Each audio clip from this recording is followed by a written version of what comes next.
we sit with Medina MP Francis Sosu on his work in the constituency and the Legislative House. Details coming up shortly. Please do stay with us.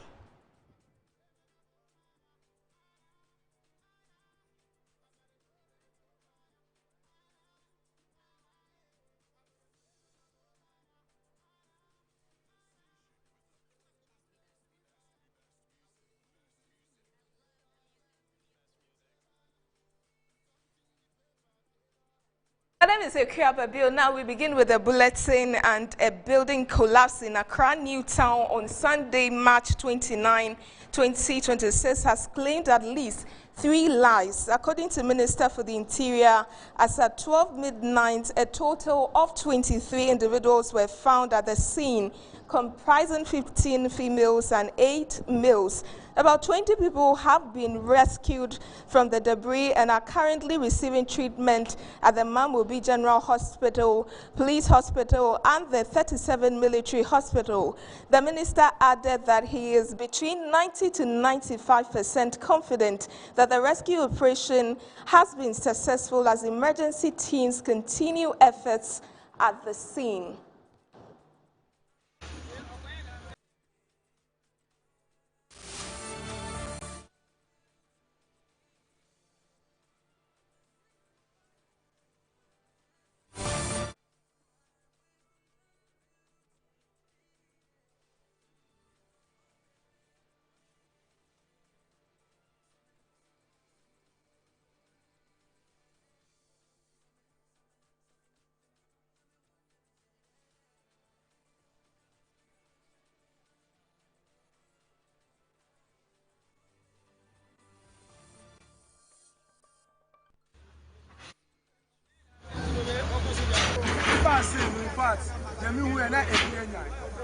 Now, Miss People Modi, to me, I find a debris. Now, Miss People rescue Accra Kitzwa. Now, you're round on now, Akolano, Ohuyan, Yam City, Naka, Ojana Cote, and I'm trying to say on Bright Medium. And I'm in the now, I mean, one woman be chassis. Bim no, Ebune Pusso. Now, see me rescue me.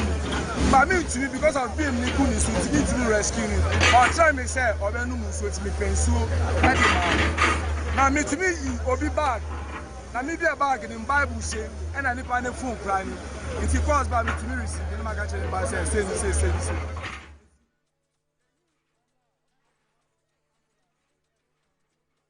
New Town's experimental area, which occurred yesterday, 29th March 2026. It has left at least 3 people dead, with about 20 others currently receiving treatment at various health facilities. The injured have been distributed across the 37 military hospital, the police hospital, and the Legon hospital actually. Authorities indicate that 12 victims are being treated at the 37 military hospital, 1 at the Legon hospital, and then 7 at police hospital. So according to the Interior Minister yesterday, a total of 23 individuals were affected by the incident, and then there were 15 females and 8 males. Among the deceased are 2 females and 1 male, which means that 3 people have died, 2 of which are female and 1 is a male. And then of course we have the National Ambulance Service, the Ghana National Fire Service, and the Ghana Police Service. They are all here. There is a rescue command center that has been set up. So the rescue command center, if you need any information, I mean, they are coordinating rescue efforts right here and to their counterparts at their offices. And then so we, the majority leader was here, Mahama Ayariga. He stressed that the engineers responsible for the building must be held accountable if they are found culpable, along with any other persons.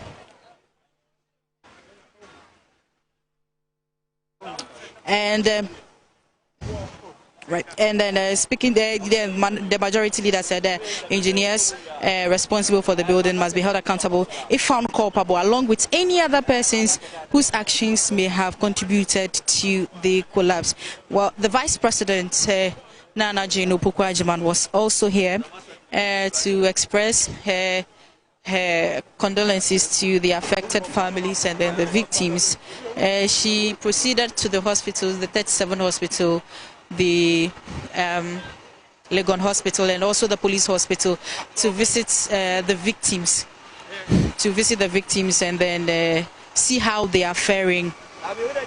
Of course, so we are still here at the Newtown Experimental School where the building collapsed yesterday. So in your shot, you can see the Ghana National Fire Service. They are with their waters because there are a lot of debris here, and given a lot of uncomfortable scene around, they have to sprinkle water on the debris so that it will curb the dust in the air. So yes, rescue efforts are still ongoing. Debris have been collected and transported to the debris sites, and so we are still here. Well, I spoke to the Deputy Chief of Emergency Medical Technician at the National Ambulance Service, revealed that the emergency responders arrived promptly after receiving distress calls. Well, he noted that victims with minor injuries were treated on site, while those with severe conditions, including head injuries and fractures, were transported to medical facilities for further care. Well, residents in the area, I spoke with some residents in their area, and they expressed their concern about they are blaming the authorities actually on this incident, that they've left the structures to deteriorate, and either they should have demolished the structures ahead of time, or they should have completed it on time. They shouldn't have left it for the whole building to collapse. Of course, the cleanup exercise is still ongoing, and of course we are here. Authorities have been coming in. I mean, various stakeholders have been coming in. They've been here, they spoke to the media. Everyone is making sure, relevant stakeholders are making sure that everything is going on point. And of course,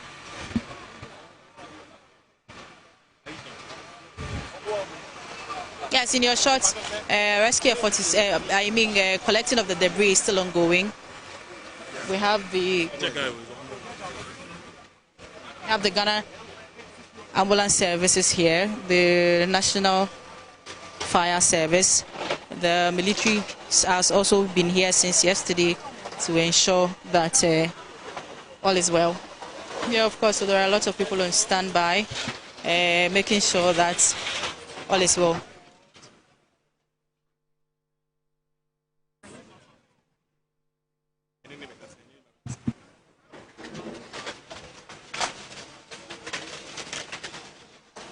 It's important to also note that the NADMO boss was here, the AMA boss, the Accra mayor, and the Accra regional minister was also here to express her sadness over the matter. And so, well, like I said earlier, I went to various houses talking to eyewitnesses, and what they said was that they heard a loud sound and they came out. Initially they thought it was an accident, a collision between cars, but when they arrived, it was a story building, the experimental school story building that was abandoned. They told me that it used to be a school, but due to its nature, it was abandoned, and then they moved to a new classroom block. However, churches took over it, and it's important to note that they expressed to me that the headmaster of the school has actually asked churches not to operate in this area, but churches actually do not heed to such advice. So the church that was ongoing before the collapse, I understand the headmaster have warned them not to do or hold church activities in the building again. So the authorities were not aware about the church activities in the building.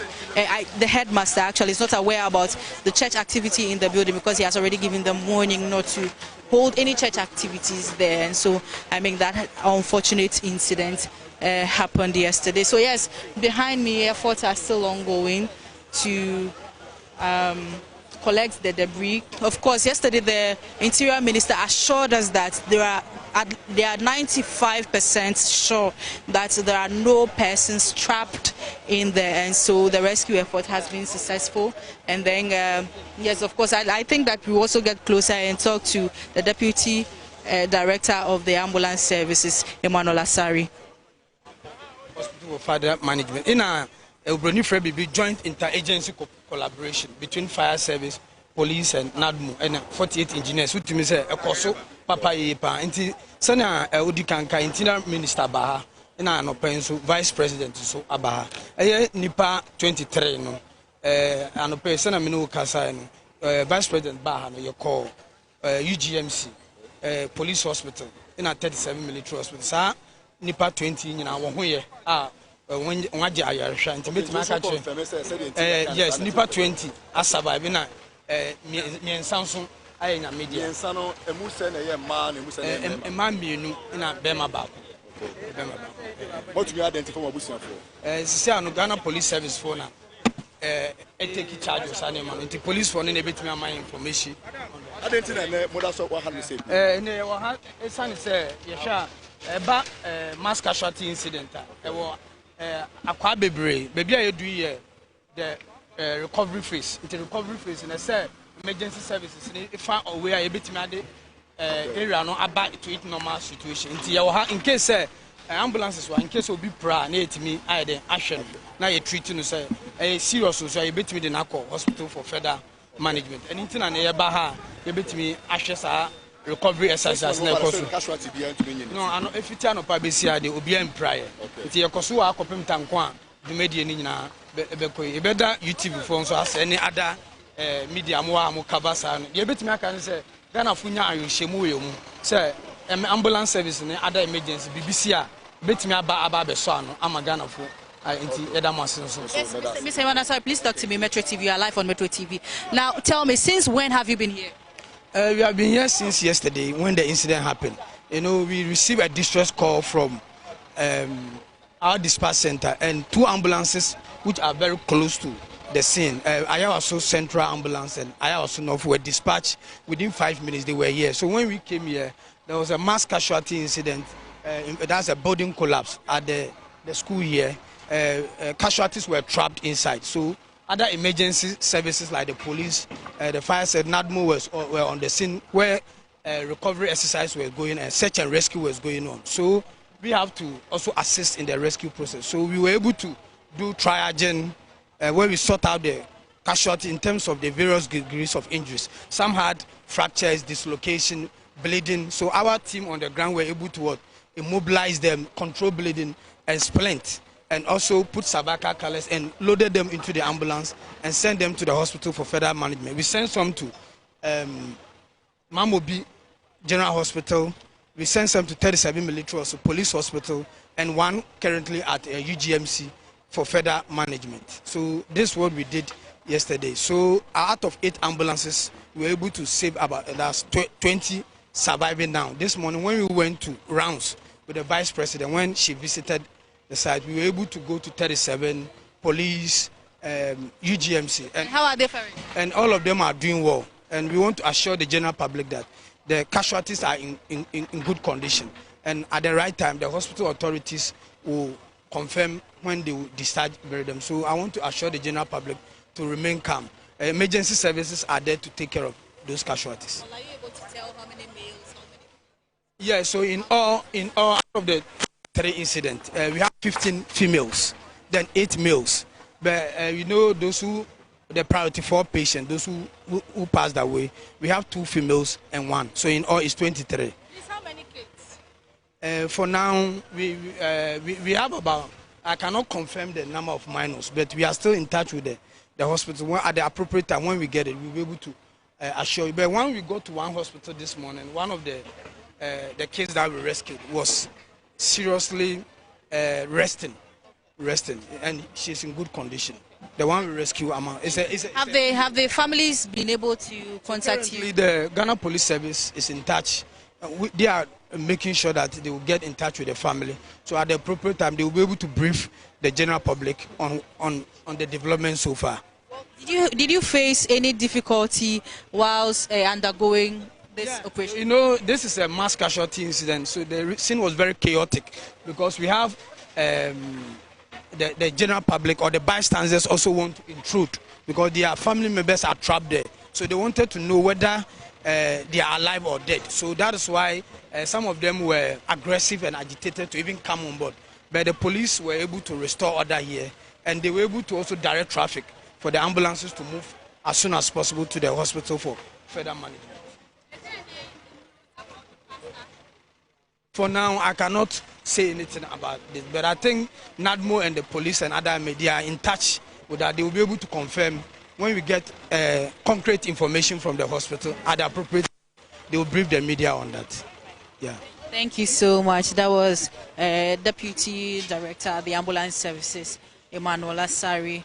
He has briefed us on what his team has been doing on the grounds from yesterday till now. And so yes, collection of debris are still ongoing. The Ghana National Fire Service, in your short, are still sprinkling water at the site for the dust to settle for easy collection. And of course, so this is what is going on now at the New Town Experimental School. 3-story building collapsed yesterday about 3:34 p.m. in the afternoon. A church was ongoing when the building collapsed. People were trapped under the debris, and 23 have been rescued. 3 were confirmed dead. Out of the 3 dead, 2 female and 1 male, and 20 are currently receiving treatment. Well, that was my colleague Vanessa Edotun-Boateng bringing us some live updates on the unfortunate incidents which occurred yesterday. Now, let's stay on this development and speaking on Good Morning Ghana, private legal practitioner and policy expert Oliver Baka-Vomawo and senior lecturer and policy analyst at the University of Ghana, Dr. Joshua Zato, called for enforcement of building codes and accountability, respectively. The only thing that I can ensure, accountability, can ensure that we reduce incidences. I say reduce because you cannot completely eliminate these instances, is the enforcement of building codes, the enforcement of ensuring that there's proper oversight. Because if it's the proper building standing on its own, there's not been any tremor or anything like that external to it that has caused this, then it means that something was not done right in terms of how the building was constructed.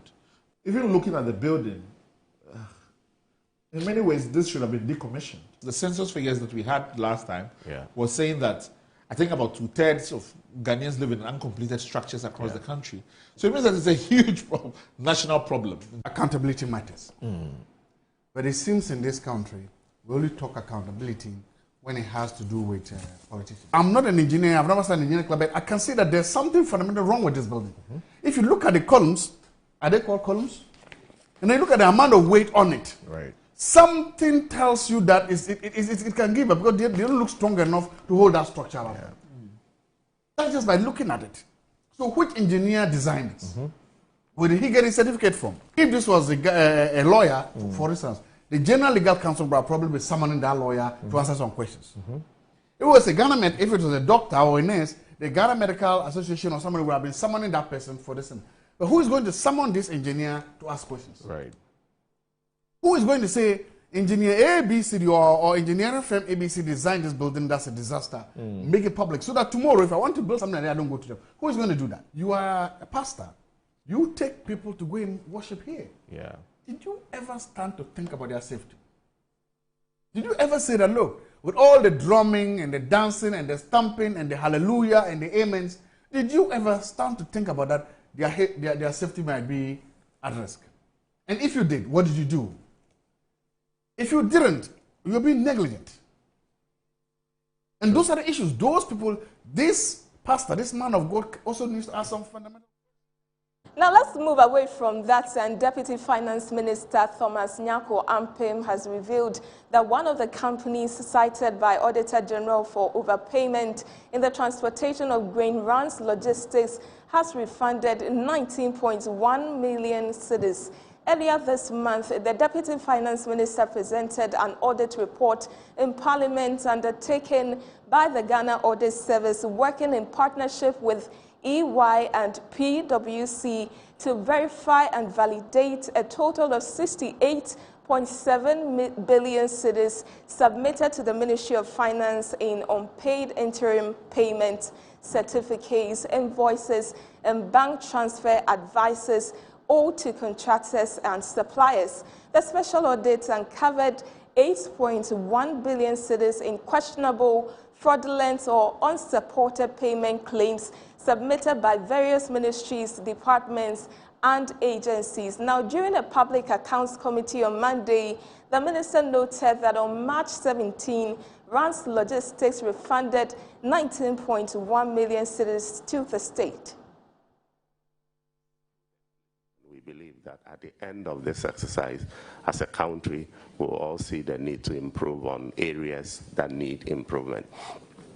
I just want to give one example to show the importance of the audit to us as a nation.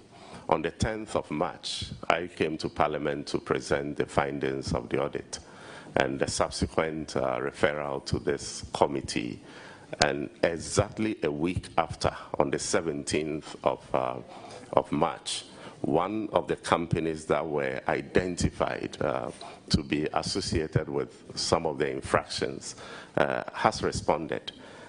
Rams Logistics was the company that was stated to have been overpaid for the transportation of grains. Exactly a week after the presentation, the company has gone ahead to refund 19.1 million cedis to the state. And if you look at the audit revelations, it is not just the 19.1 million cedis that was cited. It was also stated that the company was paid with rice in excess of 7 tons. So we are expecting the value of 7 tons to be also 7,000 tons, metric tons of rice. We are expecting that as well. The Attorney General is working with his team to recommend the right course of action for all these infractions that have been identified. So this is to show that the audit was necessary, the audit was intended and is beginning to achieve its purpose of saving and protecting public funds. Thank you.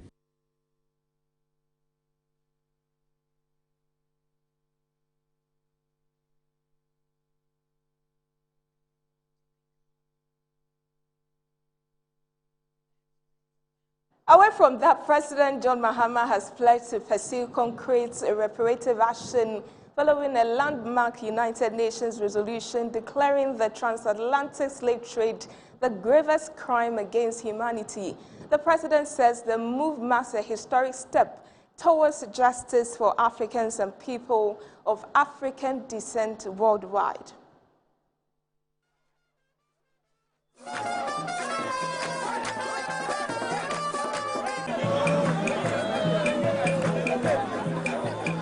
The issue of transatlantic slave trade has been advocated for many years by many people. It has been acknowledged in parts, and in some places apologies given, but it has always been handled in a very fragmented manner. And so the significance of what we did was to put it all together and put it on the highest global platform and put on record that this was the gravest crime against humanity. This is not about the past alone. It is about justice, dignity, and truth. It is about ensuring that the legacy of slavery is neither forgotten nor trivialized. And it is about laying a foundation for meaningful global conversations on reparative justice. Ghana has once again demonstrated moral leadership on the global stage. Working with the African Union, the CARICOM, and like-minded nations, we have helped to shift the global conversation. This is consistent with our history from our independence to today of standing for justice and human dignity. People often ask, so what comes next? This resolution is just the beginning. It's not an end. We will work with our partners to translate this moral victory into concrete outcomes. CARICOM already has a 10-point plan for reparative justice. We will work to build a coalition around their plan. Ghana will continue to work with our allies towards dialogue, education, and remembrance with reparative action. Let this moment remind us of what we can achieve when we act with purpose and unity.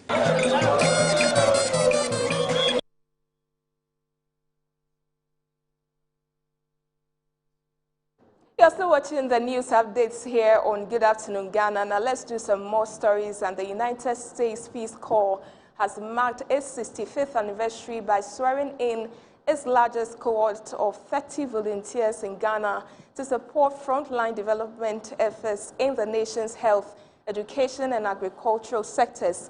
Deputy Minister of Education Clement Apak, in his remarks during the swearing-in ceremony, noted the initiative will complement government's efforts to enhance education in local communities. The ceremony highlighted the long-standing partnership between Ghana and the Peace Corps, which dates back to 1961, when the country became the first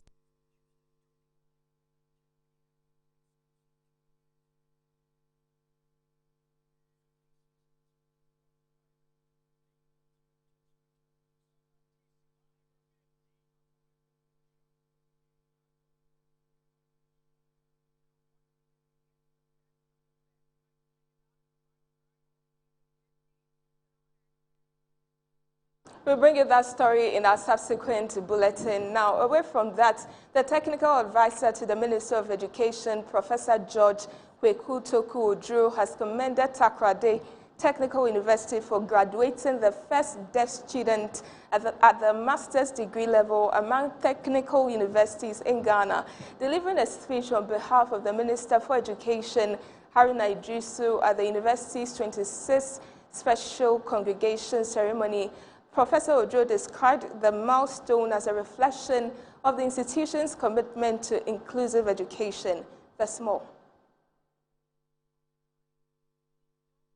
At the 27th Special Congregation Ceremony for the Takoradi Technical University, a total of 2,280 students graduated during the 2024-2025 academic year, comprising 44 Master of Technology and 2,236 Bachelor of Technology graduates. Representing the Minister for Education, Haruna Idrisu, Technical Advisor at the Ministry, Professor George Kwekutoku-Oduro, acknowledged the university's feat for graduating the first deaf student at the master's degree level, a milestone that demonstrates TTU's dedication to ensuring higher education remains accessible to all. Equally commendable is the university's peaceful and stable academic environment, which fosters teaching, learning, and institutional advancement. A special mention must be made of TTU's historic accomplishment as the first technical university in Ghana to graduate a deaf student at the master's degree level. Government's commitment to inclusive education, as exemplified by the free tertiary education policy for persons with disabilities, which continues to expand access and opportunity for all. Meanwhile, the Vice Chancellor of Takoradi Technical University, Reverend Professor John Frank Eshon, indicated that TTU continues to expand its academic programs with new courses and plans to introduce postgraduate studies across faculties. A Doctor of Technology program in Interior Architecture and Design. Furthermore, plans are underway for every faculty to introduce at least one PhD program or Doctor of Technology program this academic year. Fourth Chair, the Accra University remains strongly committed in supporting students with disabilities. Notably, one M.Tech and one B.Tech students are among the graduating cohorts. The chairman of the Governing Council of Takoradi Technical University, Engineer Professor Christian Kweku Amojuvi, described the occasion as a moment of pride and celebration. He congratulated the graduates for their hard work and perseverance, urging them to use the knowledge and skills acquired to drive innovation, create opportunities, and contribute to national development. The Governing Council encourages you to approach the world with positivity, determination, and a spirit of service, using your skills to impact industries, drive national development, and compete on the global stage. Carry the values, vision, and discipline of Takoradi Technical University. Graduates included students from diverse backgrounds, including professionals from the Ghana Air Force. I'll take you to the Volta region, where the headmaster of Amfoiga Senior High School in the North Dai District, Albert Kwesi Dodo, has expressed the institution's desire to return to the single-track system. He therefore appealed to government, private individuals and organizations to invest in the school's infrastructure as well as residential facilities to support staff accommodation. He made the appeal during the celebration of the school's 60th anniversary. Decades ago, Amfuega Senior High School has produced alumni who continue to contribute to national development while shaping future leaders through discipline, innovation, and community support. Despite its numerous contributions to society, the school faces significant infrastructural deficits, including inadequate classroom blocks, limited dormitory space, and inefficient accommodation for staff. In his welcome address at the 60th anniversary celebration, the headmaster of the school, Albert Kwesi Dodo, reiterated the desire to return to the single-track system. However, he stressed that this goal depends on the provisions of adequate infrastructure. Amfosec is eager and ready to return to the single-track school system. This could, however, be achieved with the provision of the following three most needed facilities. 1, an 18-unit classroom block. 2, a 400-bed capacity dormitory for boys. And then 3, a 400-bed capacity dormitory for boys. Addressing the gathering, the acting Deputy Director General of the Ghana Education Service, Smile Gavois GC, reiterated government's commitment to supporting the infrastructural and developmental needs of the school. I wish to make a solemn and sincere commitment today, that's on behalf of the Minister. The government will do everything within its power to support and meet the infrastructure and development needs of Amfuega Senior High School. We actually recognize that a school of this caliber with this proud legacy and this potential deserve facilities that match its ambitions. The Volta region's representative of the Council of State, Gabriel Kwamiga Atokle Tanko, who chaired the event, underscored the importance of collective responsibility in delivering quality education in a modern era. 60 years of existence represents a remarkable journey of vision, sacrifice, resilience, and achievement. Amfuega Senior High School has contributed immensely to the development of our nation. Through many lives it has shaped. The theme of this anniversary challenges all of us. It reminds us that quality education in this century requires a collective effort. Government, traditional authorities, parents, alumni, educators, and students all have a role to play. In a keynote address, the Vice Chancellor of the University of Health and Allied Sciences, Professor Lydia Aziato, called for continuous professional development for teachers to equip them with modern teaching skills and encourage alumni to provide internship and mentorship opportunities for students. I'm encouraging you, my future students, to study and be qualified. We train only health professionals, so from medicine to pharmacy to dentistry, nursing, midwifery, just name them, physiotherapy, all the health programs. But you have to do well. You have to do well. A cut-off aggregate 6, 7, 8. If you don't do well, cry 10. You'll get something to do. But when you don't do well, then it's difficult. So please, my future students, study and be qualified. The school also recognized and appreciated both past and present teaching and non-teaching staff for their immense contributions to its growth over the years.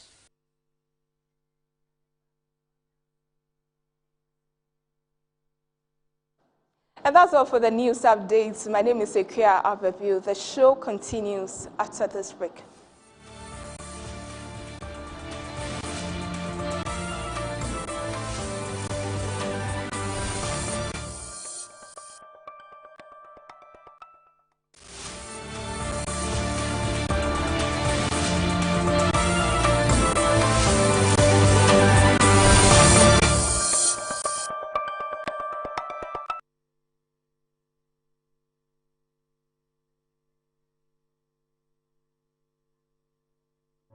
Jesus Christ loves you, and greater love hath no man. Because of his love, he opens the way. He opens eyes, ears, and minds. Open your heart and experience General Conference of the Church of Jesus Christ of Latter-day Saints and feel his love. Greater love.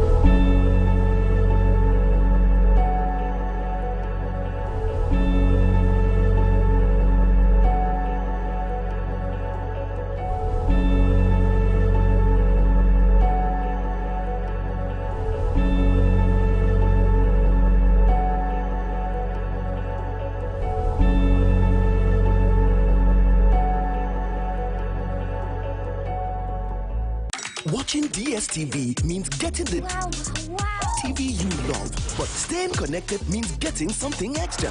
Stunning. Extra matches, extra dramas, the best local and the world's biggest. Extra laughter, music, movies, and extra vim. I love it. Just stay connected or reconnect and get upgraded to the next higher package at no extra cost. Charlie, we got you. Keep watching. Get more with DSTV.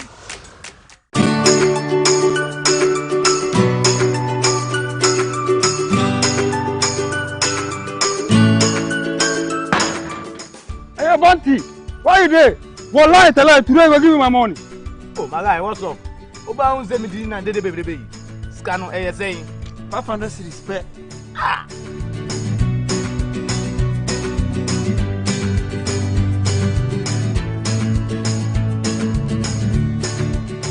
Hey, I see. Level don't change. But to show me the way. But there's some sorry, Manua. Talk to babe. Here is Ghana dinero. Huh? Cash, cash. Yes, cash. Let me show you the easy way to make money with One Shot. Visit the WannaOwn website at wannaown.us. Sign up with your phone number and get ready to play. Select games on the homepage and then select One Shot game. Deposit to make an entry, then pick a number from 0 to 99. If your number comes up, you win a cool 500 cedis. Hey, so it'll be easy like that. Just like that. So I'll go buy my dream car. Por supuesto. Just visit wannaown.us and win some cool cash prizes. It's Bemi. Boom! Ah! You be too much. Play responsibly. Gaming can be addictive. Accredited and endorsed by the Gaming Commission of Ghana. When nations rise, it begins with bold conversations. When economies grow, it is driven by partnership. This April, Ghana's business and policy leaders converge at the Co-Business Forum 2026, the nation's premier platform for investment, enterprise, and economic transformation. With special guest of honor, His Excellency President John Dramani Mahama, joining captains of industry, financial institutions, investors, and entrepreneurs. The Co-Business Forum is more than just an event.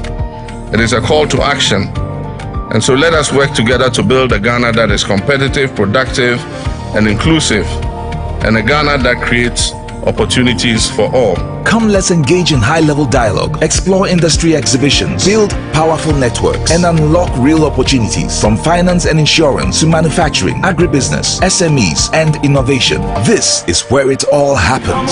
From the 3rd to the 5th of April 2026 at the Kwewu Convention Center in Praeso Hills. Go to www.kwewubusinessforum.com and register now. To register for exhibitions, call 059 555 5885 or 059 555 5995. Kwewu Business Forum. Connect, promote, grow.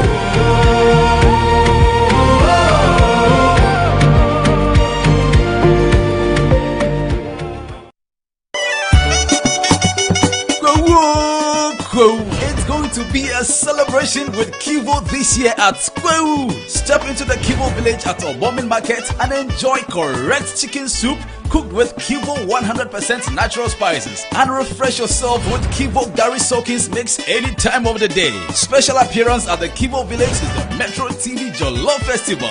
Live cooking, food tasting, and non-stop entertainment. Remember to join us daily for the true taste of Ghana, made with Kivo 100% natural spices and your favorite, the Kivo Gary Soakins mix at the Kivo village at the Obomin Market all day, all night. Kivo, taste of Ghana. From the 2nd to the 6th of April, don't miss it. Kivo Village, taste the culture, live the moment. Kwewu, Kwewu.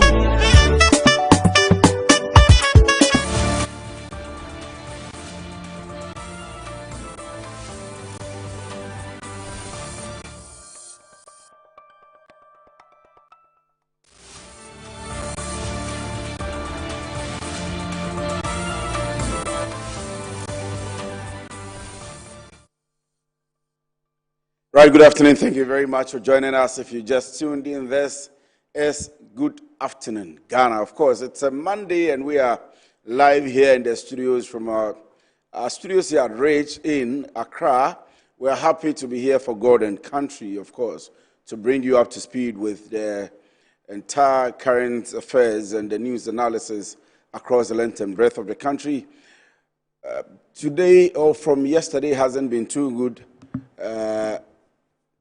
Stories that are coming up for the entire country. What's happening in Accra, New Town, in the heart of the greater Accra region, and a few others. We'll begin our conversation right with that. For those of you who are just tuning into the news, and those of you who have not heard too much of it, a story building has collapsed in Accra, New Town. Luckily for us, or the good side of the news is that lots of people have been brought out of the debris, and most of them are receiving treatment at 37 Military Hospital and the University of Ghana Medical Hospital. And we are told that there's been 1 or 2 casualties. And our correspondent, Vanessa, is on the ground. As in when we get there, we'll bring her, or we'll ask her to bring all of us up to speed with what's happening. When we are done with that, we'll have an interview. If we get there, we'll do that. If not, we'll still have an interview here inside and do a bit of an analysis how we get some of these constructions up and how they end up collapsing and killing people and nothing still happens to them. It is a problem for a lot of people, and it is a problem for myself and for all of us. We'll get into the discussion pretty shortly. Right after that, we have a special interview coming your way. I am sure that you want to stick and stay with us to go through this particular interview. We'll be hosting the Member of Parliament for the Madina La Nkwantanan constituency. He was born in Accra, New Town, so we'll see how this is also affecting him. I understand that we have Vanessa Editon-Boatin right online with us. Vanessa, good afternoon to you. If you can hear me, welcome to Good Afternoon Ghana. Tell us what exactly is happening now. Yes, good afternoon, Akwesi. If you can hear me, please don't leave me, right? I'm currently at the experimental school where the building collapsed. And behind me, you can see that the debris after the building are being collected. And so I have with me ADO1 after the building are being collected. And so I have with me ADO1 Isaac Kojo Poku, and he will tell us more. They have been here since yesterday from the Ghana National Fire Service and the Public Relations Department, and he will tell us more. Yes, you've been here since yesterday. I've been here since yesterday. From the first person that was rescued, I was here from that time till now. Since yesterday, 5 p.m. that I got here till now, I'm still here.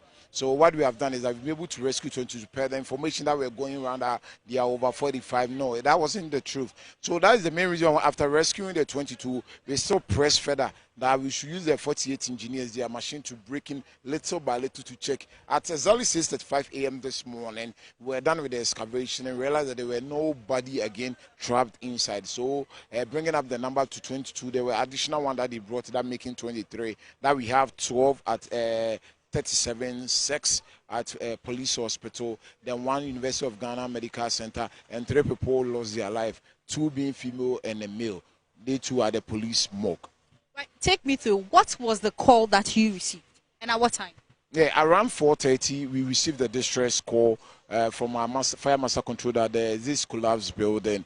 So quickly we dispatched our first appliance from the national headquarters, our rescue team. When they got there, they realized that no, this is not a small thing for them. So they quickly called for assistance. Calling for assistance means we need NADMO, we need police, we need any other person that will be involved to help us. It's a collective decision. We cannot do it alone. We need some people to help, police to help us with the crowd that will come here, NADMO to help us with other breaking into. So we got here, exactly 5 minutes, we quickly called for an assistance. They came in and we all helped. But because this is a concrete, we don't use a normal breaking into.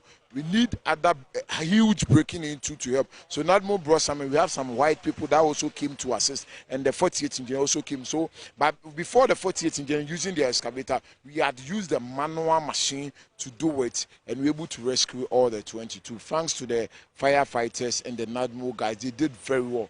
They entered inside and brought them, and the military too came in because we were still trying to find out whether we have people trapped in. They also came in, used their machine to help, and we are still here trying to clear the whole place. Well, personally, have you been able to rescue anyone? Did you get in contact?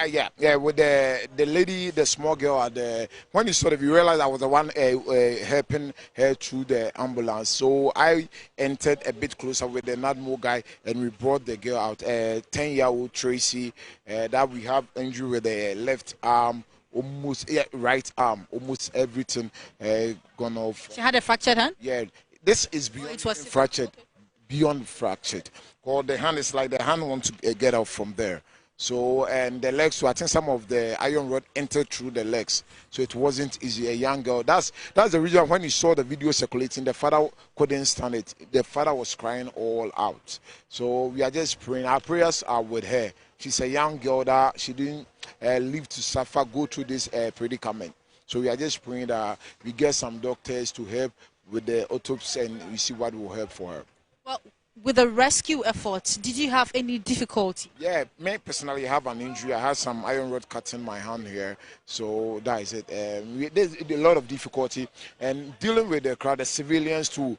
The interference were too much. Anytime we get to the scene, we are trying to advise them. They should allow us to do our work. Everybody bring, oh, Munya way, do this, do that, do that. There were a lot of interference that we pray that all this interference should stop in the near future. We don't want it to happen again, because when you bring in interference, you don't allow us to work. Because in a situation of rescue, people might be inside. They want to scream. We want to listen. We want to find out where they are. We want to have a communication with them.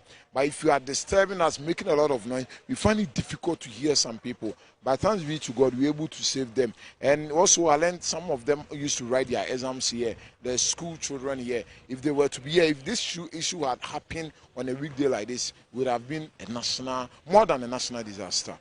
Well, did you pick up any information that the church service that was ongoing before the collapse, the man of God have been once, or the pastor have been once several times not to hold a church? For that one, we are yet to come up. It's a hearsay. It's a grapevine that is going around. So we are yet to come back, because that's why we've said a committee that we are going to do a proper investigation, a thorough investigation. So through the investigation, we will find out whether he was actually warned, and if he was one, who gave the place to him. Is it not the authority? Is it not the school authority, the headmaster or the proprietor, whatever they call it? Someone might have given the place to him to have the church service. So we will bring all of them on board, find out for them what's happened here. Thank you so much, ADO1 Isaac Poku at the Ghana Service Public Relations Department. Well, I have an eyewitness with me. Let me get closer to him. He will tell us more what happened yesterday and what he saw. Excuse me, sir, can you please come?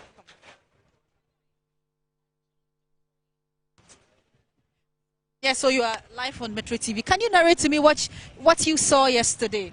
Yesterday, I was about going to a program in front of the building because my office is there.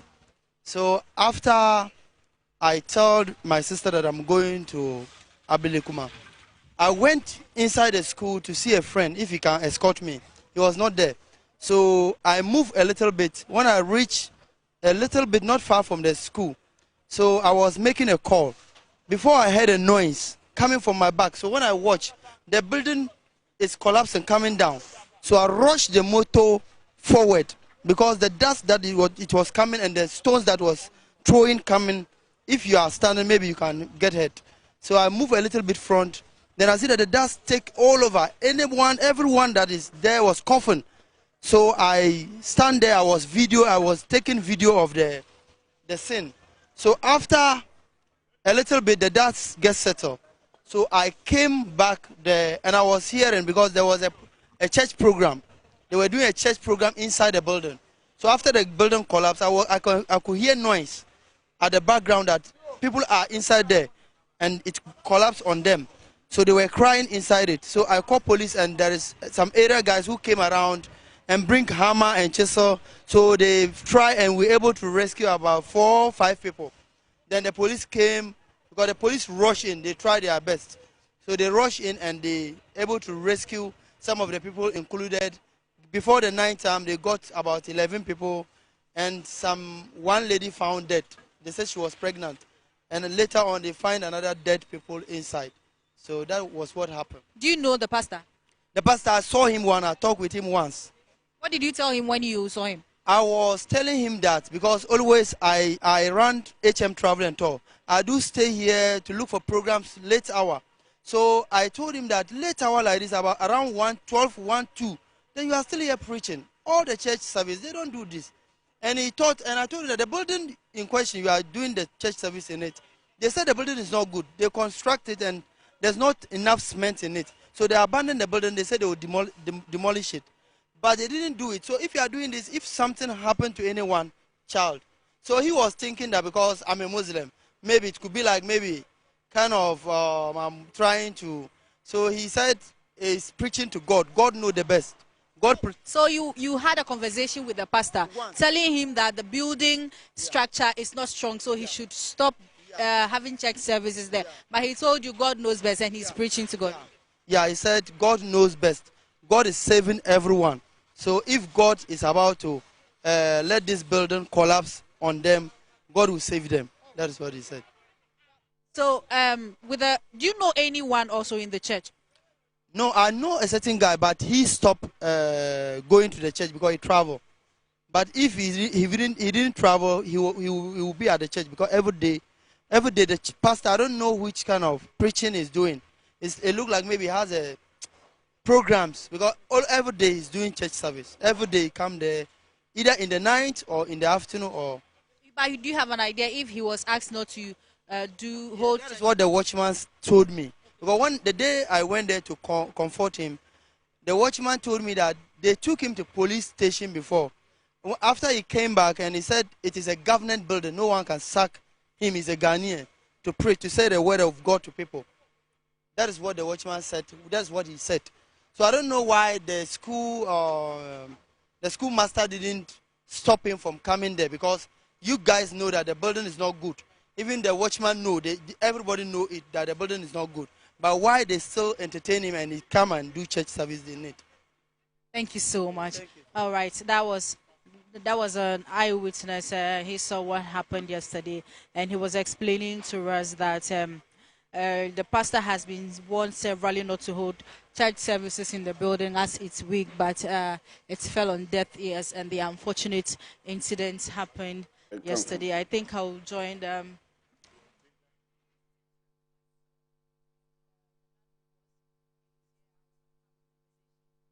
It's a very unfortunate situation that's happening there.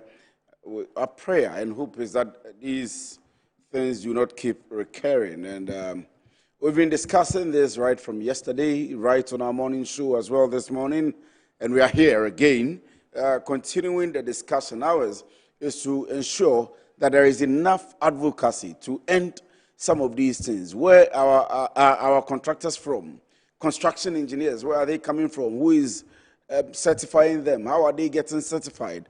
How are they getting the contracts to put up our buildings? And why do the buildings not have structural integrity and so on and so forth? And so this afternoon I have engineer Emmanuel K. Asante, who is a building and construction consultant, and I have a lot of questions for him because of his expertise. He's also the Chief Executive Officer of ECAP Construction and Decoration. I hope I got it right. Yeah, sure. ECAP Construction and Decoration. I'll be joined pretty shortly on Zoom also by Charles Amisa Kumsen, Architect and Director, Legal and Policy, the Architecture Alliance. So he is the Director, the Legal and Policy at the Architecture Alliance. He's also an architect. Charles Amisa Kumsen will be joining us pretty shortly. But Emmanuel, let me go straight to the point.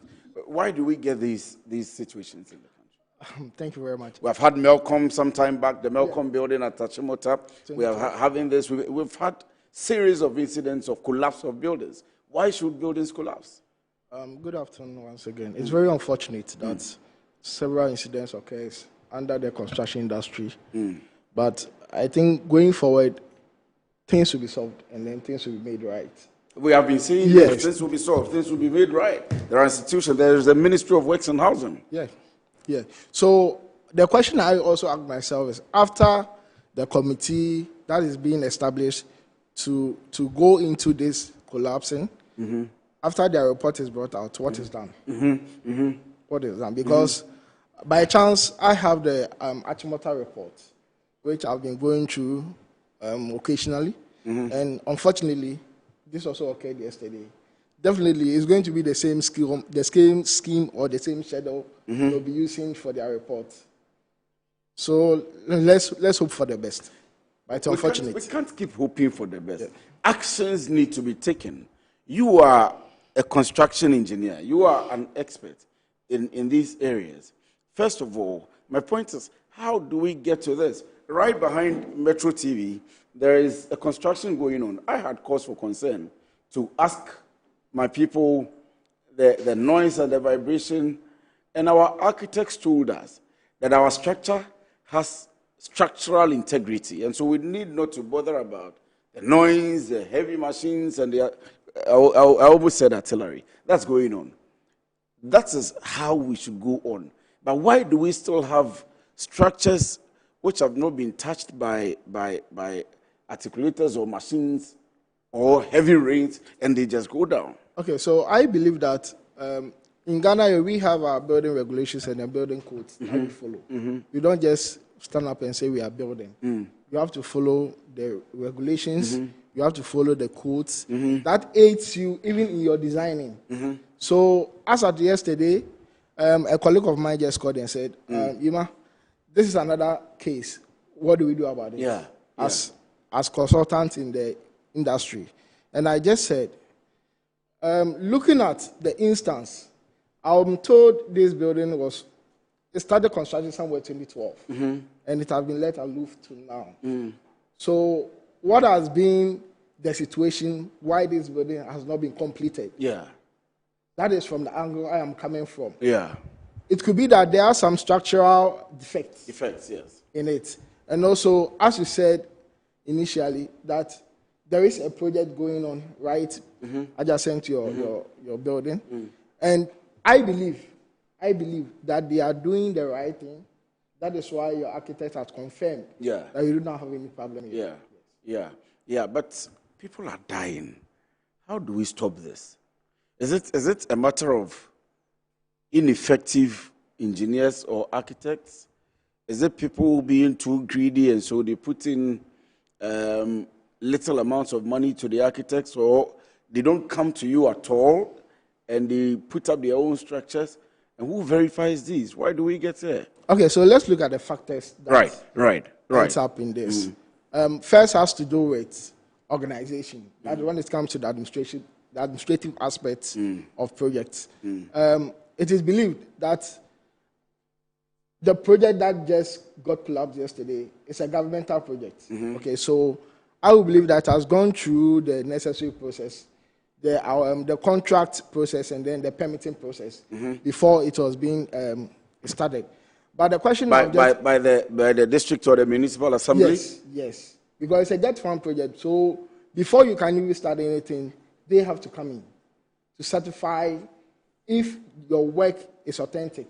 But in reference to the Melcom report, on that project, they didn't even go for permits. So we have to wait till this report comes out. So the committee is formed and then they bring that report so that we could see the in and out of this situation. From what we see, I'm not an expert, I'm not a construction person, but people have said, and I think I've seen it too, if you look at the building just before the collapse, you will not feel that this building is strong enough. The pillars, whether you call it physically. Yes, physically. Yeah, sure. So let's look at right from the foundation to the level which the building got to. Let's just ask ourselves, were there any geotechnical works done? That is making sure that the soil is even able to carry the structure, the soil bearing capacity. Does it have that strength to carry the structure? Does it have that strength to carry a 4-story, 3-story? That must be done. If that was not done, it could be a resource. Now, let's also look at our structural members, looking at the columns, the beams, and then the slabs. That is the pillars and then the concrete works, as we all say in our local dialect. Yes. So at least for those of us who yes, looking at that one, the pillars and then the concrete works. I believe, and even according to our regulations and code, you need to make a test or a lab test of those materials before you use on site. It's just sad. But I understand that Charles Emisakumsin is online on Zoom. Charles, if you can hear me, good afternoon to you. Thank you very much for joining us this afternoon. The situation is a very sad one, and all of us are brooding over it. How do we stop these kind of collapses?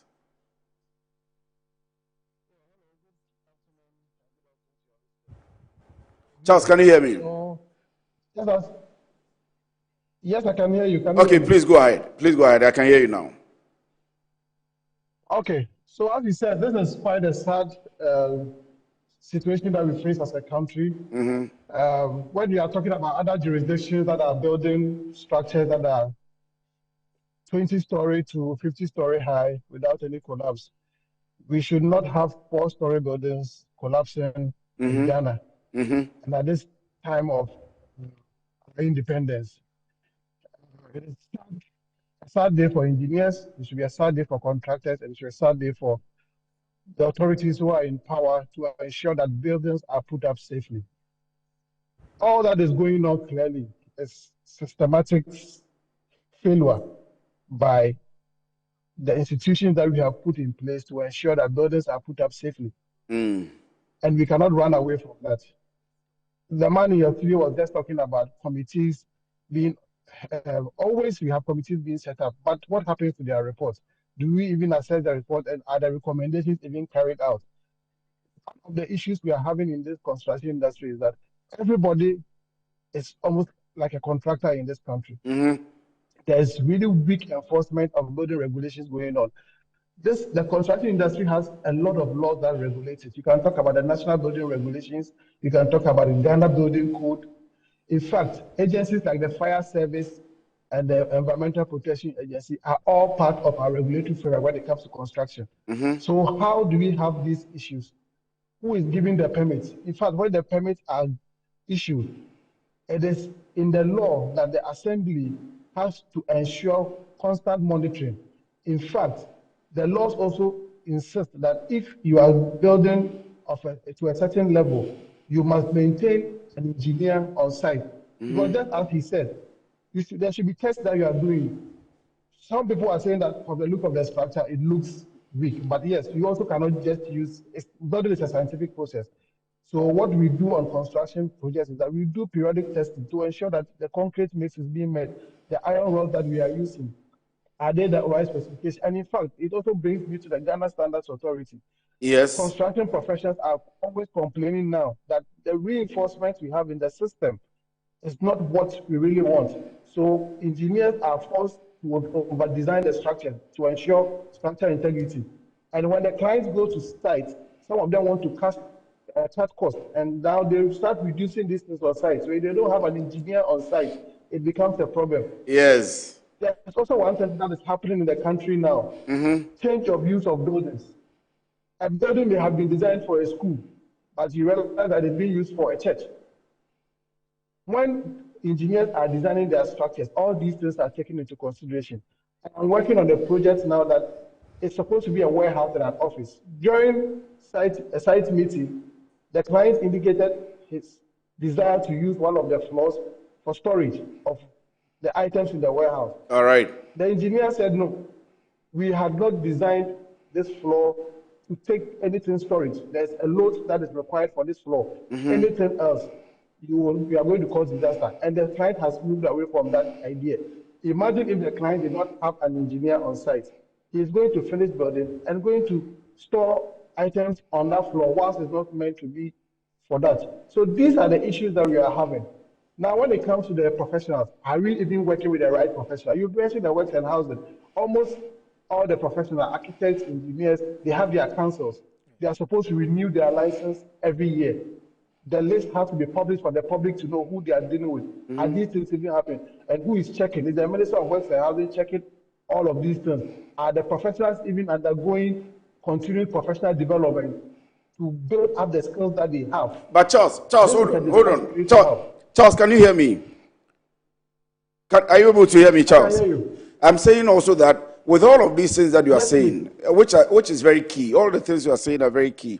Are you also doing advocacy enough? Because I am not an expert, for example. You are. You would see buildings which have not gone to specification.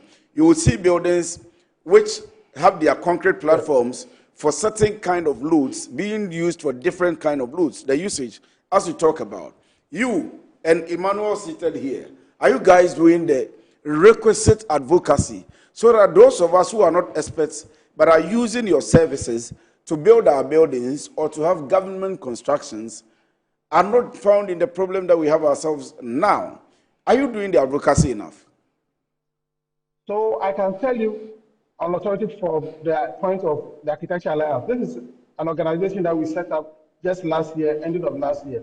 Last month, we were in your studios for your home owners program. Yes. And this was one of the discussions that we had. In our small way as professionals, we try to engage. The issue is most of these institutions do not easily open up to the professionals to come in and assist. And that is a discussion we need to have. For the Architecture Alliance, we organize these. We have even just last week, we had a webinar on professional negligence. Because this even goes to the heart of professional negligence. Somebody has to take the blame. Was it a design error? Was it the one who was supposed to supervise that did not supervise?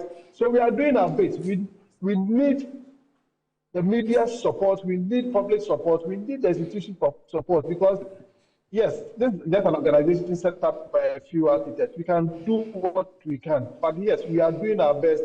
And I can also attest to the fact that just recently, we have been in your studios, a 1-hour program, to discuss building collapses. And it's so sad to say this again. Let me ask you punishment before I come back to Emmanuel in the studio. Do engineers, architects, masons, artisans who get involved in projects like these, that Emmanuel is saying, he has kept repeating that, let's wait for the report. It could be out of anything because the building has been there for over 10 years now, about 15 years, from 2012 to 14 years now to 2026, and it hasn't been completed. So it could be out of anything or any reason. But if it is found that the architect, the engineer, the masons, The artisans did not do what is right. Quantity surveyor and all of them. Like the project you are talking about now that you insisted that the client should listen to you. If it is found that these people are culpable, do we hold them to task? Do we do that in the previous events? And are we not going to have repeated activities so that in the next collapse we'll come back and sit with Emmanuel saying the same thing? So I do not remember the last time, or we've not heard of any professional. And here I'm talking about the architect, engineer, and the contractor. You can leave out the artisans and the masons because the contractor is largely responsible for the works of his laborers and whatever. So we are dealing here with the architects who are consultants, engineers. We are looking at a contractor. The building regulations will even tell you that for a building of this magnitude, all the engineers and contractors must have a professional indemnity in place, so that if there's any act of negligence, any person can fall on that indemnity. Most times, nobody even enforces. Professionals also are held accountable for some of these buildings that are collapsing. But there has to be an investigation, that we understand. Right. And if the recommendations come out, it has to be enforced. My biggest issue is recently,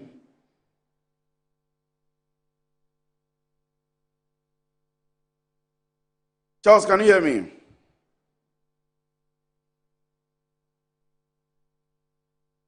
We are struggling to hear Charles. Let me come back to the studio. We still have Emmanuel, Engineer Emmanuel K. Asante here in the studio. He is the Chief Executive Officer of ECAP Construction and Decoration, and also a building and construction consultant. Emma, we are talking about punitive measures. Charles says, so far, we don't have any record of professional consultants. Is that the case? We have a lot of professionals. I mean, okay.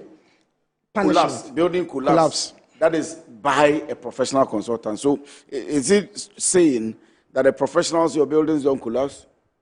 Definitely, because as I initially said, every professional, if indeed you are a registered member, you go through some source of training which guides you in all your projects. So I believe that even as an engineer, before I even start, even a single room, I have to do my soil test. I have to make sure the materials I'm using, I use the right ratio, the right mixes. So even if they are going to be defect, I'll be able to realize that at the initial stage, not at the completion stage. That is the difference between a professional and then someone who is just a casual worker working for you. Looking at this building's collapse, do you think, I mean, we are not going ahead of the report anyway, but do you think that it is possible maybe it hasn't been completed? If it was completed, it wouldn't have collapsed. You could have the same results. It collapsing. Even if it was completed? Yes. So it has nothing to do with the time lapse? No. As in, because it was built in 2012? No, not that. It has nothing to do with it. So I've heard the argument that concrete is porous. And so when water gets into it for a long period, and so because it was not completed, maybe water found its way every time it rained, and the concrete has been porous. And so the result that we're having now, is that not the case? Yeah, you see, I said that it could be that there are some defects. That is why the project was held on hold till now. So with such defects, or as people are saying, the building looks weaker day by day. One, I believe there were no tests done on the materials. That is what I believe. But as I said, the report will tell us what really transpired during the construction or during the project as it went on. If I am government, or I am an individual, or I am a corporate entity, or I am a startup, I'm putting up an office, I'm putting up my personal house, is there any law that binds me to find a construction engineer or an architect or any of the people licensed to begin a building or to put up a building? Is there a law bind? Because people are building anyhow, anyway and anywhere. Okay, so in Ghana, saying that there is a particular law that you need to consult a professional. I have not met that. But in the Achimota report, I think the recommendation, the number 2, it said, enact proactive laws that would make it mandatory for all high-rise and then commercial buildings to be built by only qualified building professionals at all stages of the construction process. So the recommendation here tells us that there is no exact law saying that before you build maybe a shop of one floor, contact a professional or not. But it's finance. Look at the money we are putting into it. You are investing into it. So why then don't you engage a professional? Then the professional also supervises the casual workers to work for you. It's a sad situation. I am just famished by the problem we have currently and people losing their lives because of maybe somebody's negligence. And I'm using maybe because we don't have the reports and we don't have the final details of what the report is. But let's see if we have Charles on the line. Charles, are you able to hear me now?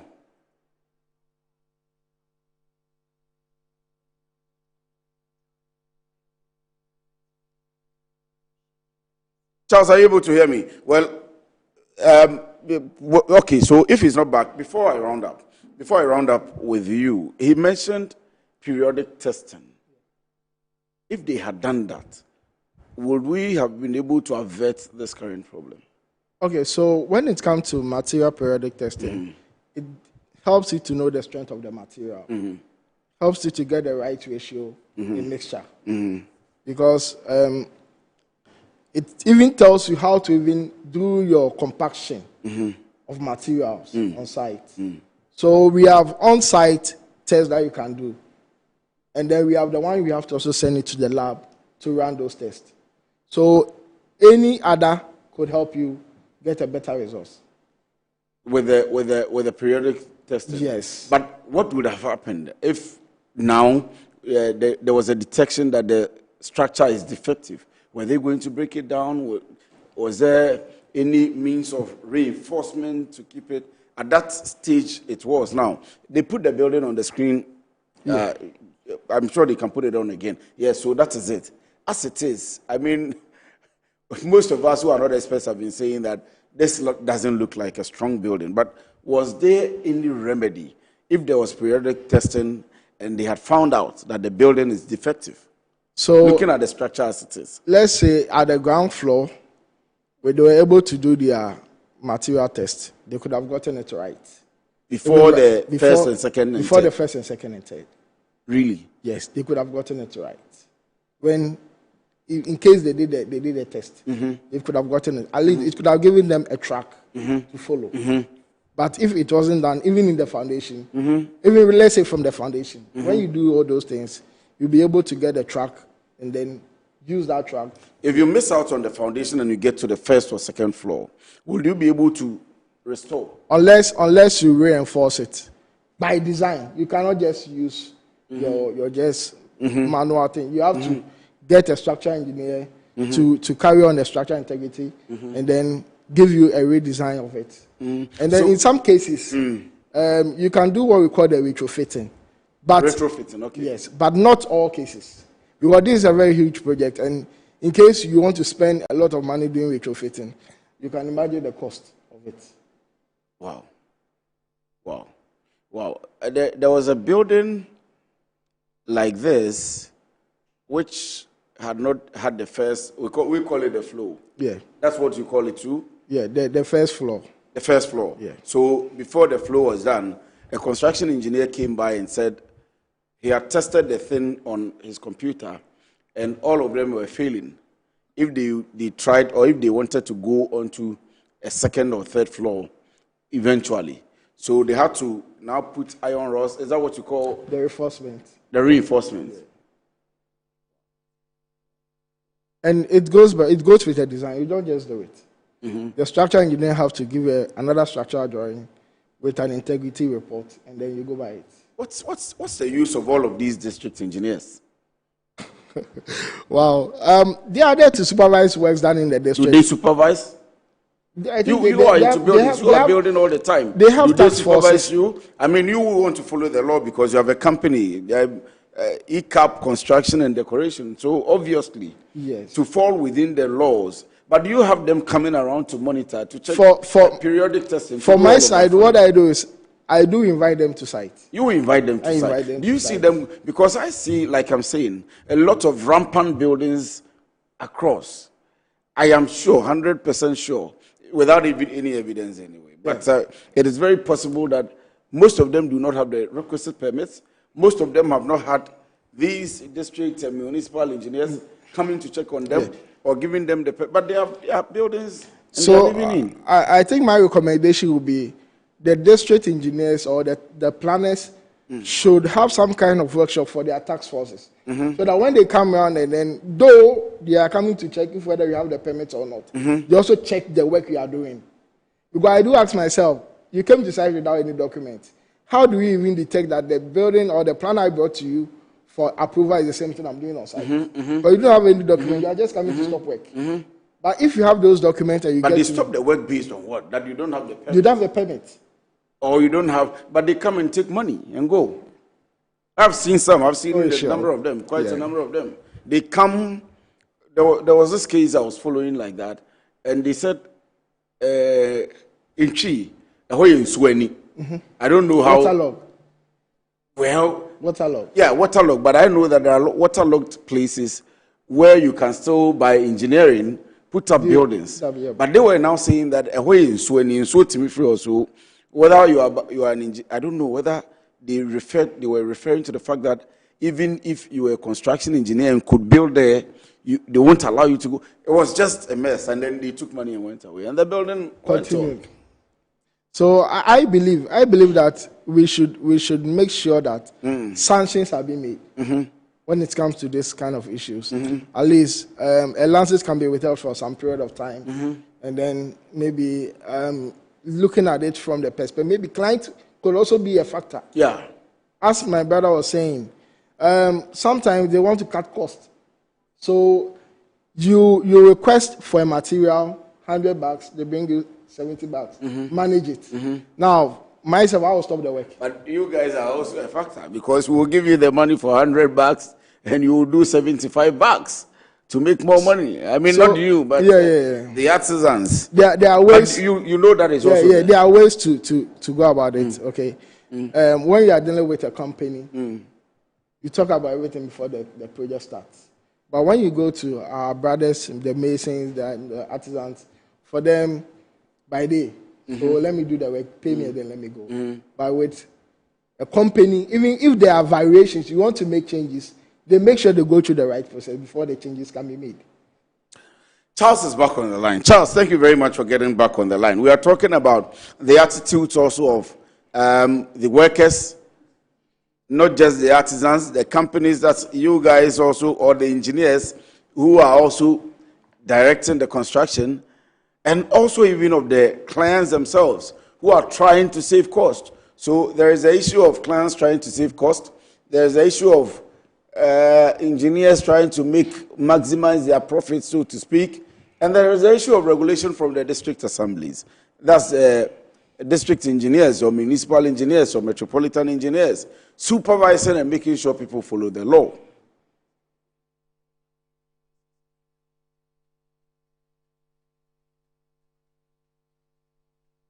Hello, Charles, can you hear me? Unfortunately, the line is not helping us with Charles. But let me take the final words of Emmanuel here so I can go on break now. My time is really on my neck. So, what should we do? And in this case, I'm putting it as a country to avert problems like this. I think we should allow the district engineers to work. Are we not allowing them to work? No, politicians are really taking over. Over the work of the district engineers? We should just allow them to do their work. And everything will be solved. So if you come to Kwabre East, where I come from, Fadiman Pontin, the politicians have taken over the work of the district engineers. Where is not right, where things are not going right, you just ask. How are they taking over? You know, for instance, this project, I'm sure if maybe the district engineer was involved into it or much involved in it, you couldn't have had these situations. So by politicians, you mean the MCs, the DCs, or you mean the MPs, or you mean the political parties? Every politician is a politician. Thank you very much. Thank you very much. But it's a sad situation. We just pray that if you are working on the construction, make sure you are working with professionals. Stick and stay with us. I am still here, and I'm going to have very shortly in the studio the Member of Parliament for the La Madina Nkwantanan constituency. Stay with me, I'll be right back.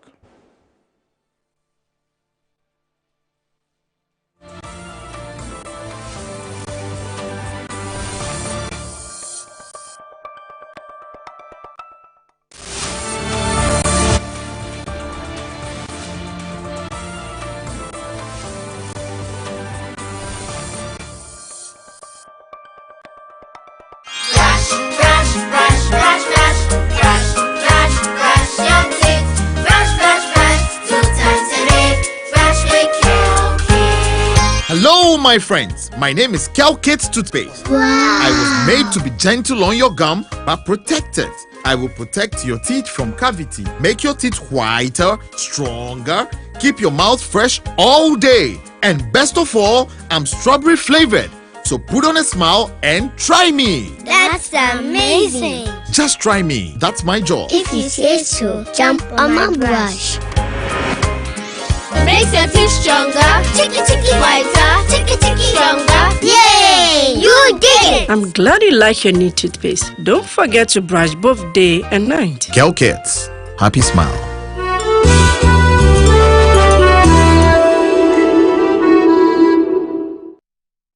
Finding the ideal property shouldn't be a daunting task. At MNC Properties, we believe everyone deserves a place to call home. That's why we specialize in providing affordable housing options under our flagship project, Fresh Property Joy. Specifically designed for low and medium income earners. Our range of customizable homes includes 2 and 3 bedroom standard and executive options, all meticulously crafted using innovative interlocking brick technology. We understand the importance of simplicity and convenience in the acquisition process. That's why we have designed our procedures to be straightforward and hassle-free, offering flexible payment options tailored to your individual needs. In addition to our affordable homes, we proudly offer litigation-free lands for sale in vibrant and upscale communities that present the perfect opportunity to build your dream home. We are committed to making affordable housing a reality, providing you with the joy of owning a home that meets your budgets and aspirations. Whether you're looking to buy, rent, or invest, we've got you covered.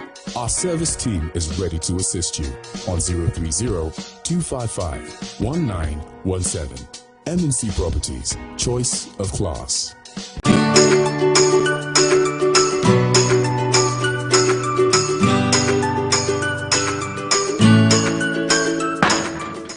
Hey, Bunty, why you there? Well, lie, tell her today will give me my money. Oh, my guy, what's up?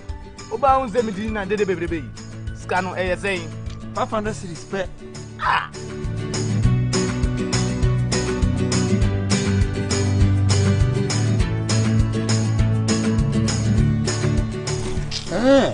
I see. Level don't change.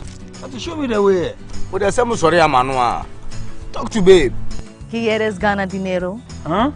Cash. Yes, cash. Let me show you the easy way to make money with one shot. Visit the Wanna Own website at wannaown.us. Sign up with your phone number and get ready to play. Select games on the homepage and then select One Shot Game. Deposit to make an entry, then pick a number from 0 to 99. If your number comes up, you win a cool 500 cedis. Hey, so it'll be easy like that. Just like that. So I'll go buy my dream car. Por supuesto. Just visit wannaown.us and win some cool cash prizes. It's Bemi. Boom! You be too much. Play responsibly. Gaming can be addictive. accredited and endorsed by the Gaming Commission of Ghana.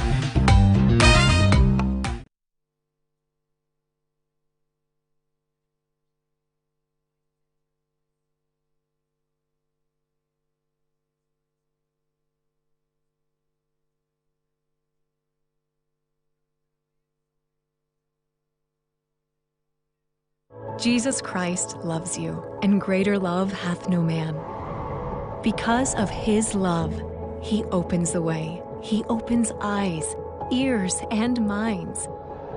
Open your heart and experience General Conference of the Church of Jesus Christ of Latter-day Saints and feel his love. Greater love.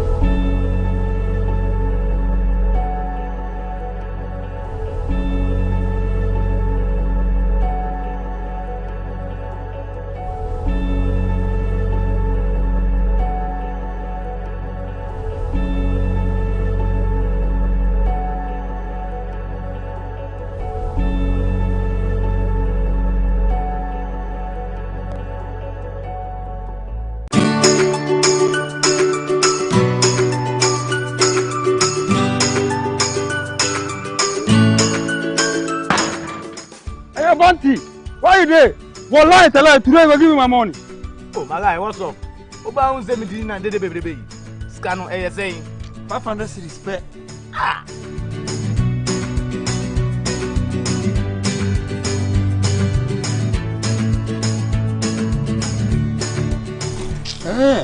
I see. Level don't change. But to show me the way. But there's some sorry, Manua. Talk to babe. Here is Ghana dinero. Huh? Cash. Yes, cash. Let me show you the easy way to make money with one chat. Visit the Wanna Own website at wannaown.us. Sign up with your phone number and get ready to play. Select games on the homepage and then select One Shot Game. Deposit to make an entry, then pick a number from 0 to 99. If your number comes up, you win a cool 500 cedis. Hey, so it'll be easy like that. Just like that. So I'll go buy my dream car. Por supuesto. Just visit wannaown.us and win some cool cash prizes. It's Bemi. Boom! Wanna own, you be too much. Play responsibly. Gaming can be addictive. Accredited and endorsed by the Gaming Commission of Ghana.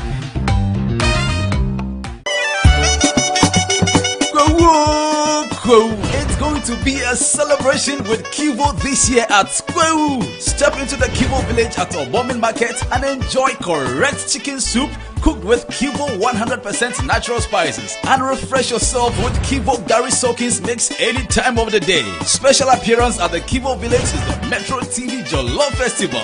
Live cooking, food tasting, and non-stop entertainment. Remember to join us daily for the true taste of Ghana, made with Kivo 100% natural spices and your favorite, the Kivo Gary Soakins mix at the Kivo village at the Obomin Market all day, all night. Kivo, taste of Ghana. From the 2nd to the 6th of April, don't miss it. Kivo Village, taste the culture, live the moment.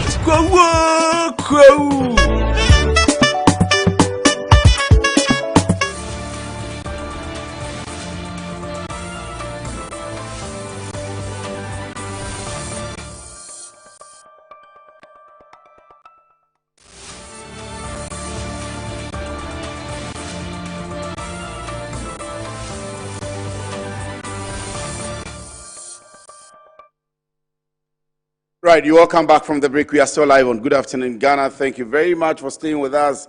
I mentioned to you early on that we have a special interview coming up, and it's a one-on-one with the Member of Parliament for the Madina La Nkwantanan constituency. The man himself is here, so I'm sure that if I get it wrong, he's going to put it right for me. Dr. Francis Sosu, Esquire, is here. Honorable, thank you very much for joining me. Yeah, I hope you're doing well. Well, it's amazing. I think it's been wonderful. Yeah, but it's been a while anyway. It's true. You've been in the news, but it's been a while with us on Metro TV. You are right. It's been a while being on Metro. It's true. But it's good coming back here. It's good to have you. And you're looking good. Well, Grace and Mercy. It's a Passion Week. We all focusing on, reflecting on our lives. You look like you have an appointment. You look like somebody who is either a minister of health, or the attorney general. Are you being like prophetic or something? I could be a prophet, but is that coming up? Were you hoping to get an appointment in the first year? Well, I believe that, in every capacity that you serve, you should be content and serve with your heart. I was nominated by the Attorney General to the General Legal Council, by the Finance Minister to the Ghana Revenue Authority Board. And so I believe all of them are appointments, of some sort. They are not. They are, I wouldn't call them appointment. For those of us who know you, for the expertise you have. And I'm not saying you are better than anybody. That's correct. But for what we know you for, we're expecting that at least the Deputy Attorney General. Were you not disappointed? Not at all. I can't be. Were. No, well, I'm sorry if you were, but the point is that we serve at the pleasure of, the president, right? And so he has the ultimate obligation to choose people that. Are you hoping to become the Attorney General? I don't think that I hope for any particular designation. You don't think if you I'm called to serve, to be the Attorney why not? I definitely do qualify, but that's what I'm saying, that it's not about how qualified one person is. We know you are. I have come to your chambers a number of times. My friends have come there. My people have come there to sit with you in an interview. 10 years back. Yeah. And with all of the expertise that we know. But I'm still working. I'm a notary public. My law firm is working, F. Excellent Associates. I'm a managing partner there. I have speaker's license to be able to, hold position of profit. So I still go to court. And so I think the expertise that I have, I still bring it to the service of the nation. Because in Parliament, I serve on the Constitutional, Legal and Parliamentary Affairs Committee. For example, assisting in bills that, for example, the Legal Education Bill, for example, Governor Advisory Council bills. Exactly. And then on the Subsidiary Legislation Committee, where Honorable Patrick Baumer chairs, I'm his ranking member. Yes. And we work together to process so many regulations for the nation. So I think the expertise that God has given me, that I've acquired, I'm still using it to serve, Mother Ghana in those capacities. So as a prophet as I am, I can see in the realm of the spirit now. You mean in the womb of time? In the womb of time. So I have climbed the pillar of fire. I can see that in the next 6 months. Holy Ghost fire. The Holy Ghost fire. President Mahama is going to do a reshuffle. Wow. He's going to appoint. Which ministry are you looking at? Thanks for that prophetic so now, in the realm of the spirit, thanks for that prophetic declaration. Which ministry are you looking at? I was thinking that as the spirit was revealing, he would have added revealing the ministry too. We'll pray about it and see what the spirit will tell the church. but there is none you are considering now. No, the point is that by God's grace, God has favored me and given me studies in various areas. My first degree was in archaeology and sociology before I did a second degree in LLB. Then had to go to Makola to do the BL, after which I have read an LLM in oil and gas law. I read an MPhil in human rights, peace and conflict studies. Before I have an MA in economic policy management. Before recently a PhD in law. So it gives me a broad background where you can serve anywhere. To serve at anywhere that you ever get a chance to serve. So I think it's better. I always say that it's better to be prepared and not have opportunity than for opportunity to come and meet you unprepared. And so my goal is prepare yourself. Anytime you are called, you can serve in any capacity. But some of us are praying for you anyway. For this prayer, in fact, I'm grateful to Metro TV that you are praying. I'll add fasting and prayers. We are praying. I'll add fasting and prayers. We are praying. Are you a controversial person? I don't think I am controversial, but I think I have strong principles, and I believe in my values, and allow those principles and my values to lead my way in all I do. So I've heard people say that, don't be too truthful or too candid, and that, people have lost election because they are being honest and truthful. Too straight. But my point is that, how do you want us to serve in public life without truth? How do you expect us to serve with integrity without truth. How can you do that? So that is a contradiction, you know. And so I believe that by all means, but not controversial. Let's be no. I think I try as much as possible to be honest. Try as much as possible to be candid. Try as much as possible to just say it as it is, but not controversial. I mean, most often, some of the things I confront tend to become sources of controversies. That one, you can't help it, because if the truth will lead to controversy, then let's face the truth and let the controversy come. Because I won't rather be lying to avoid controversy. That, for me, it will be taking away integrity from public life. So is it the truth to say that people should start Indomie joints?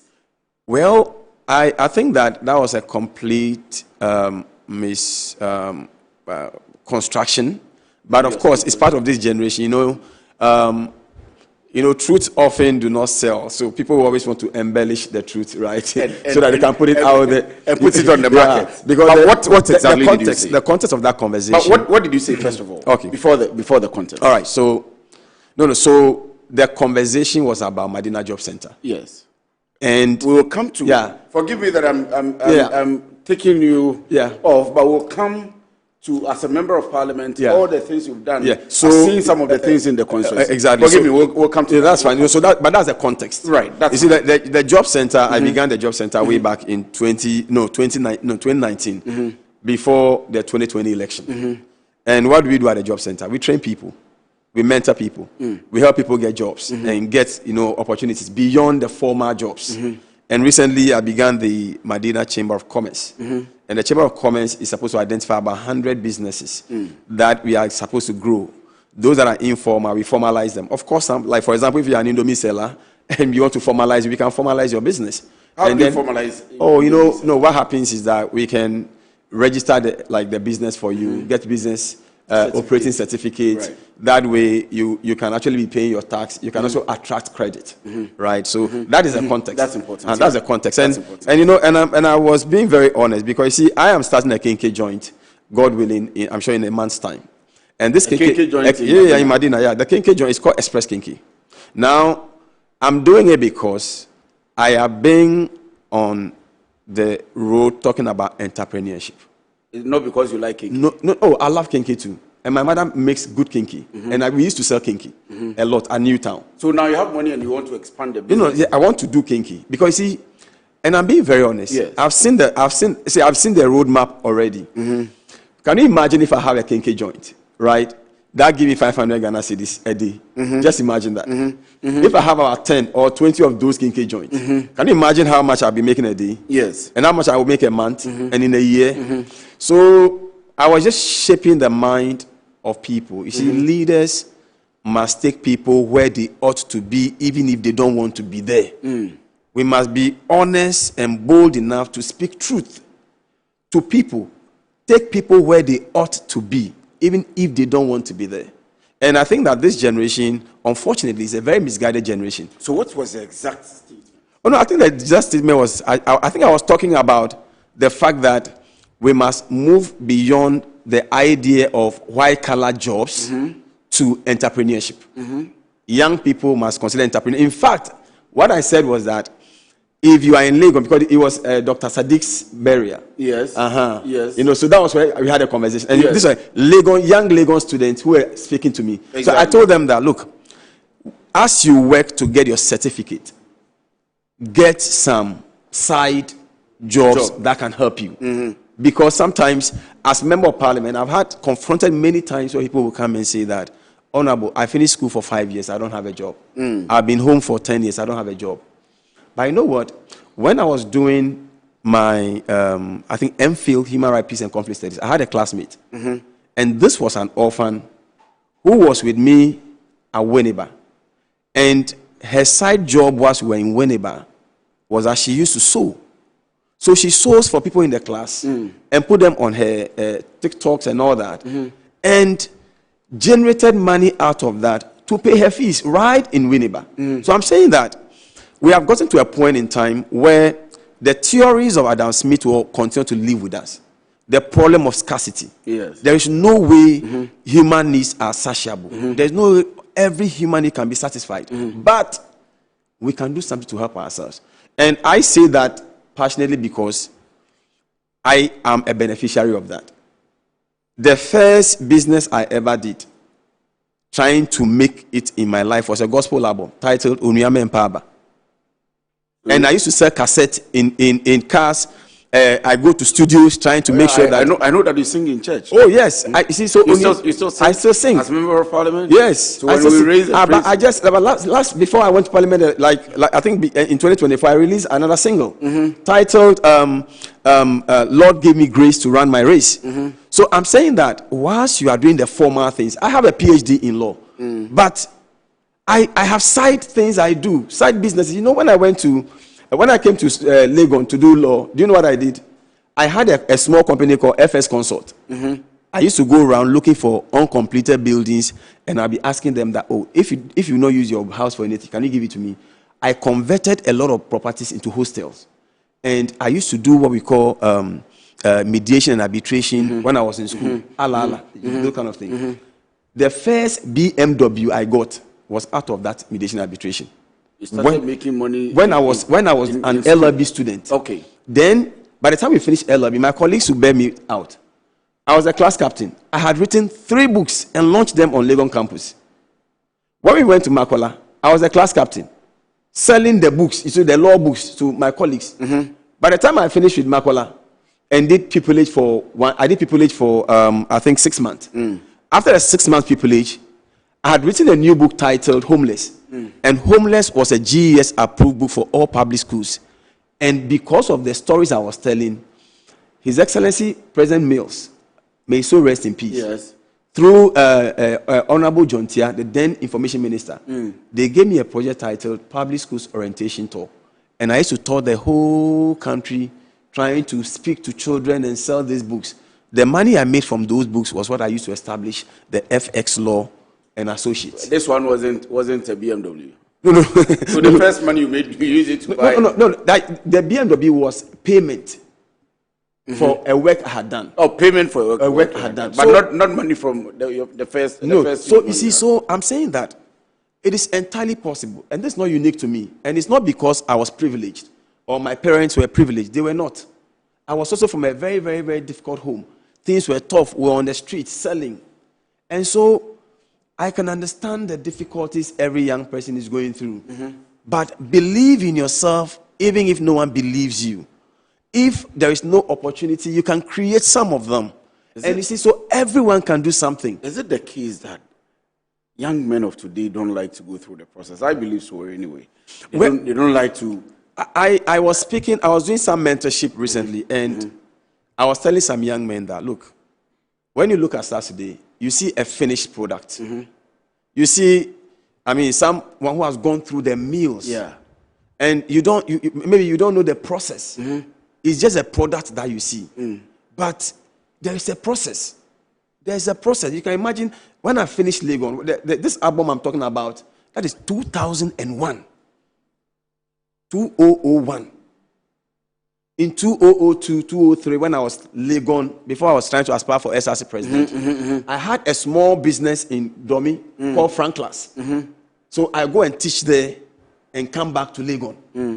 When I finished senior high school, those who bear me out at Taifa, what I used to do is that I go to homes and go and collect. I go to homes and ask, oh, can I come and teach your kids?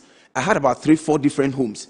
And I wake up, teach here, teach there, teach there. At the end of the month, I get white envelope for each of them. Do you know the problem currently? I don't know. In fact, I don't know why. So there is a challenge. There's a real challenge. So for the many people that you have been a mentor to, the problem. Have you gone to social media in the last 2 days? I hardly do social media. After your statement, you see no. I've seen some media men it's been posted and it's receiving some backlash. But do you know where the problem is? The problem is the politicization. What you are telling us now is coming from the point and position of a professional and a technocrat and a stance of depoliticization, of reorienting the young people. But the NDC came on the promise of creating 1 million jobs, supporting the people with jobs, 24-hour economy, 3 shifts, 3 people, 3 shifts, and so on and so forth. So the perception of the people is that NDC is in power today. Tomorrow, me, free, I should have a job because my friend is Honorable Dr. Lawyer Francis Sosu. You know, I see, by all means, government will create jobs.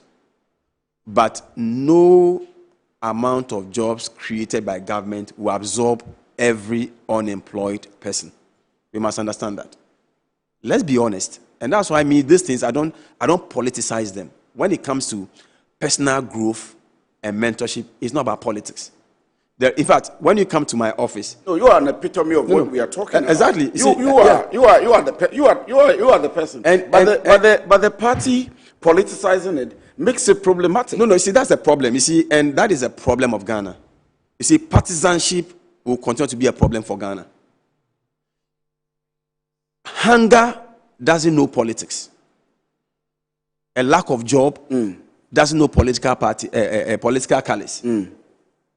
If you want to do NDC, MPP with your own personal growth and jobs, I'm telling you, you lose it. Let me be very, very honest with you. Me, no political person will be politician forever. Me, I won't be a career politician. I will do my own. My time will come. I will leave. But I'm telling you, you have said too many times that you are here because you want to help them. No, I'm going to serve and serve. After service, I will go. How long do you want to serve in Parliament? Well, I mean, I can't tell now because there are several factors that are making Number one, being able to unseat the MPP in Medina was a huge, a whole new dynamic. So you are becoming a Mugabe in Medina. So I don't think. How long do you want to be there?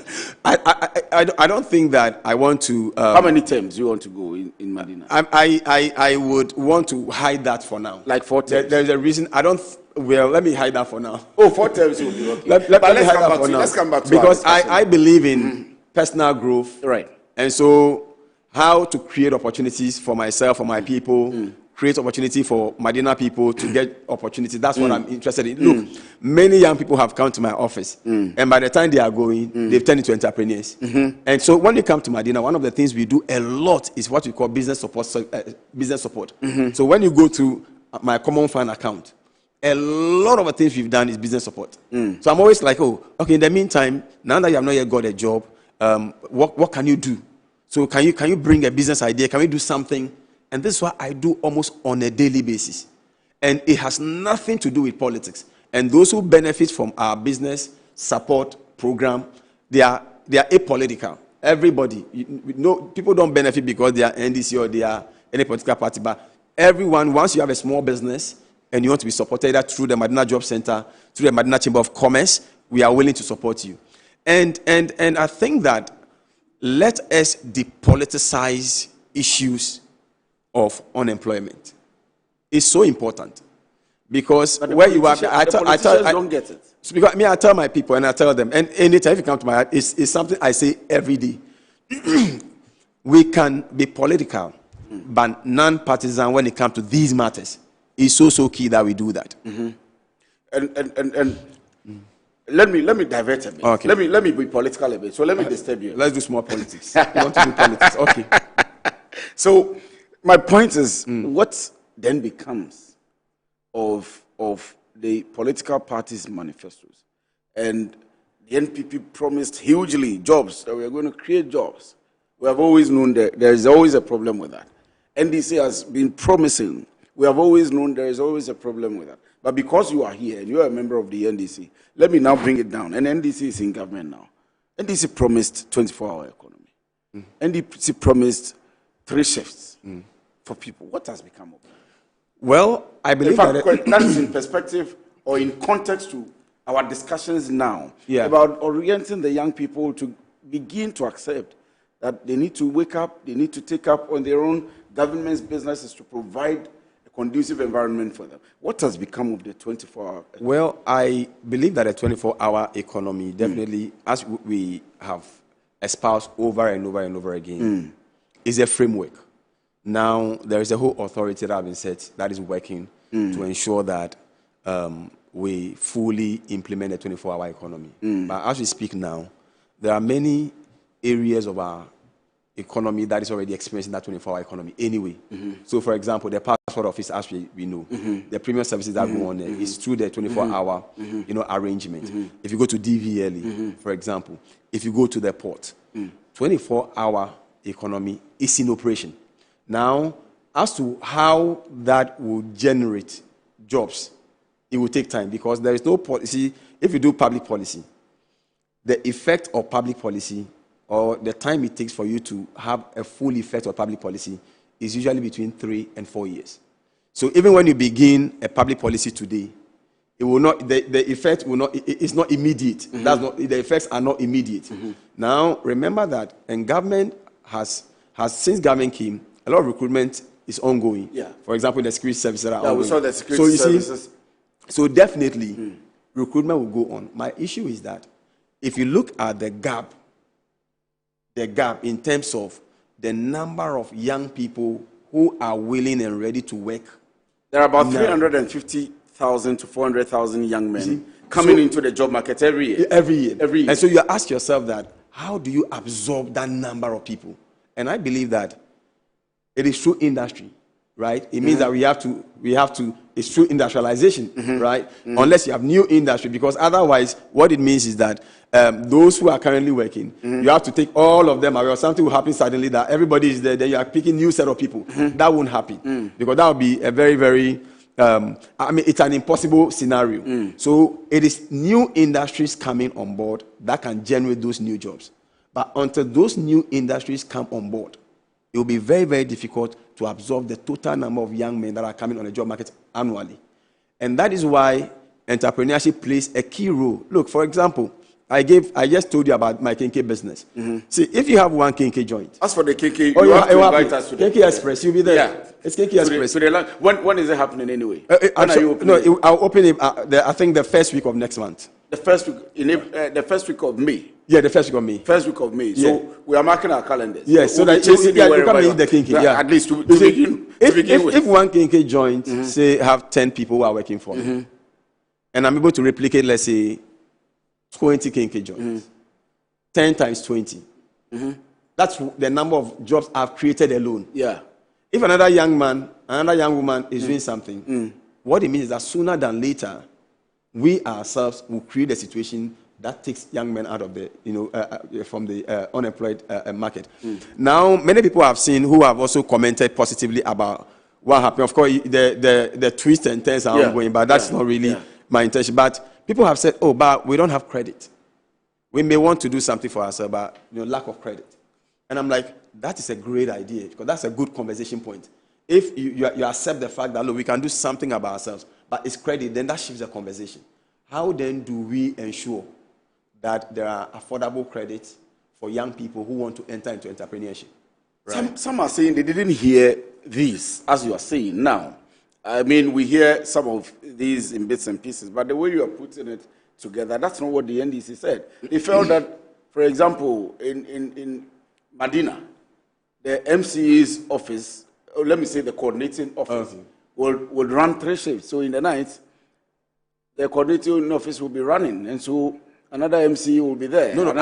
Another district coordinating or municipal coordinating director will be there. Another DFO will be there. I don't think that's exactly, the context. I understand how people may want to do all the political twists and turns as far as these things are concerned, but I don't think that's exactly what, as much as practicable, right? Yes. That is how, you will operate within the 24-hour economy. And I said, they think that's how it ought to create jobs. So if there are government employees or corporate sector employees, 1 million people, by the time NDC is in government, we should have 3 million people. We are sold by 2 million. See, that is a possibility. But I know all those things are subject to constraints, right? They are subject to constraints. So, for example, before recruitment is starting now, you need financial clearance. But where were you? They didn't hear these constraints. Where were you during the campaign? If you go on social media now, you see, people are tweeting, and as we are here, people are asking that honorable is honorable. We know you, but where were you? Because we didn't hear these constraints. This detailing. No, but so obviously, the mindset was that once. No. You see, that's why we are helping the people. Yeah. When you have a mindset, which is a wrong mindset, it will not give you the benefits of what you want. No matter how fast you are on a wrong direction, you cannot reach your destination. Right. And so my point is that if that is what people construe it to be, then that is not because then it means that there's a problem and miscommunication. Exactly. You see, and so by all means, systems are going to be put in place for us to run the full operationalization of this 24-hour economy, which I believe that the 24-hour economy is also provide opportunities for all of us. So, for example, when you come to Medina, we are working on building a 24-hour market. When we have a 24-hour market, you have a very huge market already. My kinky will do well. Yeah. I will have my kinky. Yeah. And if I have my kinky and I'm making up to, let's say, maybe 50K, 60K, 70K every month, I will need an accountant, right? So I will employ one accountant. I'm saying that let us begin to think entrepreneurial and let's take it very seriously because that is the path to deal with the issue of youth unemployment. I'm happy that you've been able to clear it because the mindset had been that honorable says we can't give you jobs. Oh, no. I mean, how can you say that? No. It is rather get into entrepreneurs. Yeah, do something. I mean, actually, if you look at the full, usually these things come in bits and pieces. Yeah. And somebody will tweet what they want to tweet. However, you see, because when I was speaking, there were students I was talking to. I said, by all means, get your certificate. But I have pursued all the way to a PhD level. So by all means, get different certificates. Yes. Yeah. But aside the certificate, I beg you, find business. Find business. Do business. Let's do business. So, unfortunately, I'm not able to open the phone lines, even the text lines. I'll see if I can. But I'm still getting text on my personal phone. This one says, Chairman Neil Ante here. Chairman Neil Ante here. Francis affectionately called Tete Kaka. Tete Kaka. Yeah. Is a role model to all of us. In 2011-2012, I went around the country with him on a project called the Public Schools Orientation Project. Yeah, he just mentioned it. Although everyone has a unique story, but his is extremely unique. The youth should learn from him, from the streets and gutters of Mamubi, Newtown, Accra, Newtown. We just had the collapse. That was so sad, a very sad one. A very sad one. To a member of parliament, he is an example of anybody can become somebody. Ni Lamte sent in that one. So, Yao Bright says, Chairman, please ask him about the routes in the constituency where he once held or led a demonstration. I'll come to all of these. I'll see if we can get some minutes to add. But do you still do pro bono? Or now you have money, so you're stopped? No, I still do pro bono. But now a place I can come to you. Take it easy. But so what I have now, I set up a program in Medina called the Center for Legal Aid and Victim Support. So I have my lawyers and other volunteer lawyers that come on monthly basis, and people who have unique problems or challenges that don't have money to get legal services, we help them through that one.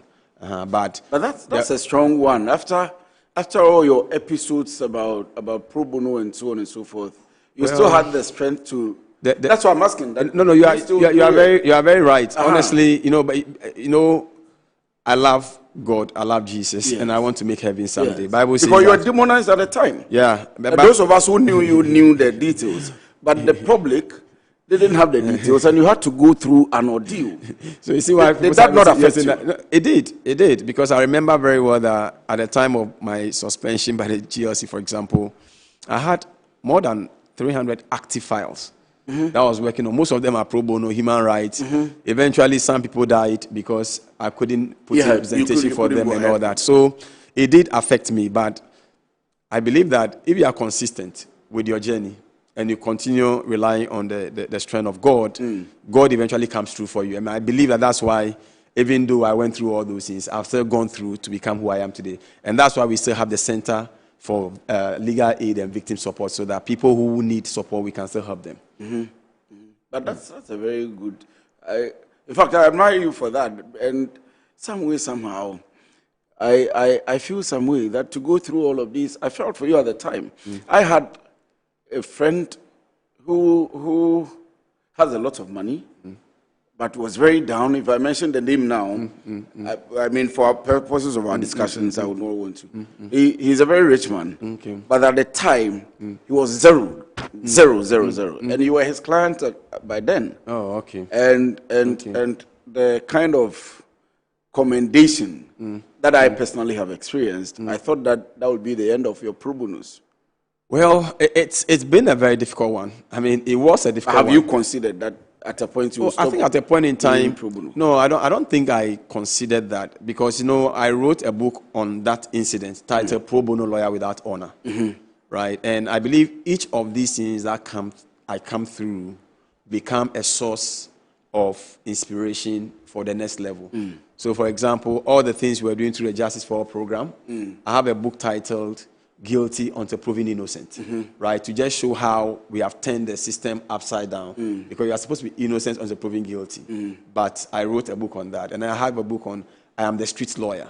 It's also because of all the experiences I pick along the line. So in my view, our experiences, no matter how difficult they are, can become sources of strength. And for me, that is what I see it to be. And also, remember that we are all stories in God's story. And we are a reflection of God. The Bible says that we are the light of the world. You say nobody lights a candle and hides it. And that's why you keep seeing those light, because we must challenge the systems with our light. Yeah, so in challenging the system, you got angry with GLC. In fact, you got angry and never have been able to overcome that. That is true. That's true. If at a point I even wanted to quit, legal practice and all that. So that's why you supported the Ghana Law Society. Oh, you mean that? So you set it up to rival GLC? No, the GBA. You mean GBA, right? GBA. The GBA. Well, I think that. So you are angry at the GBA? No.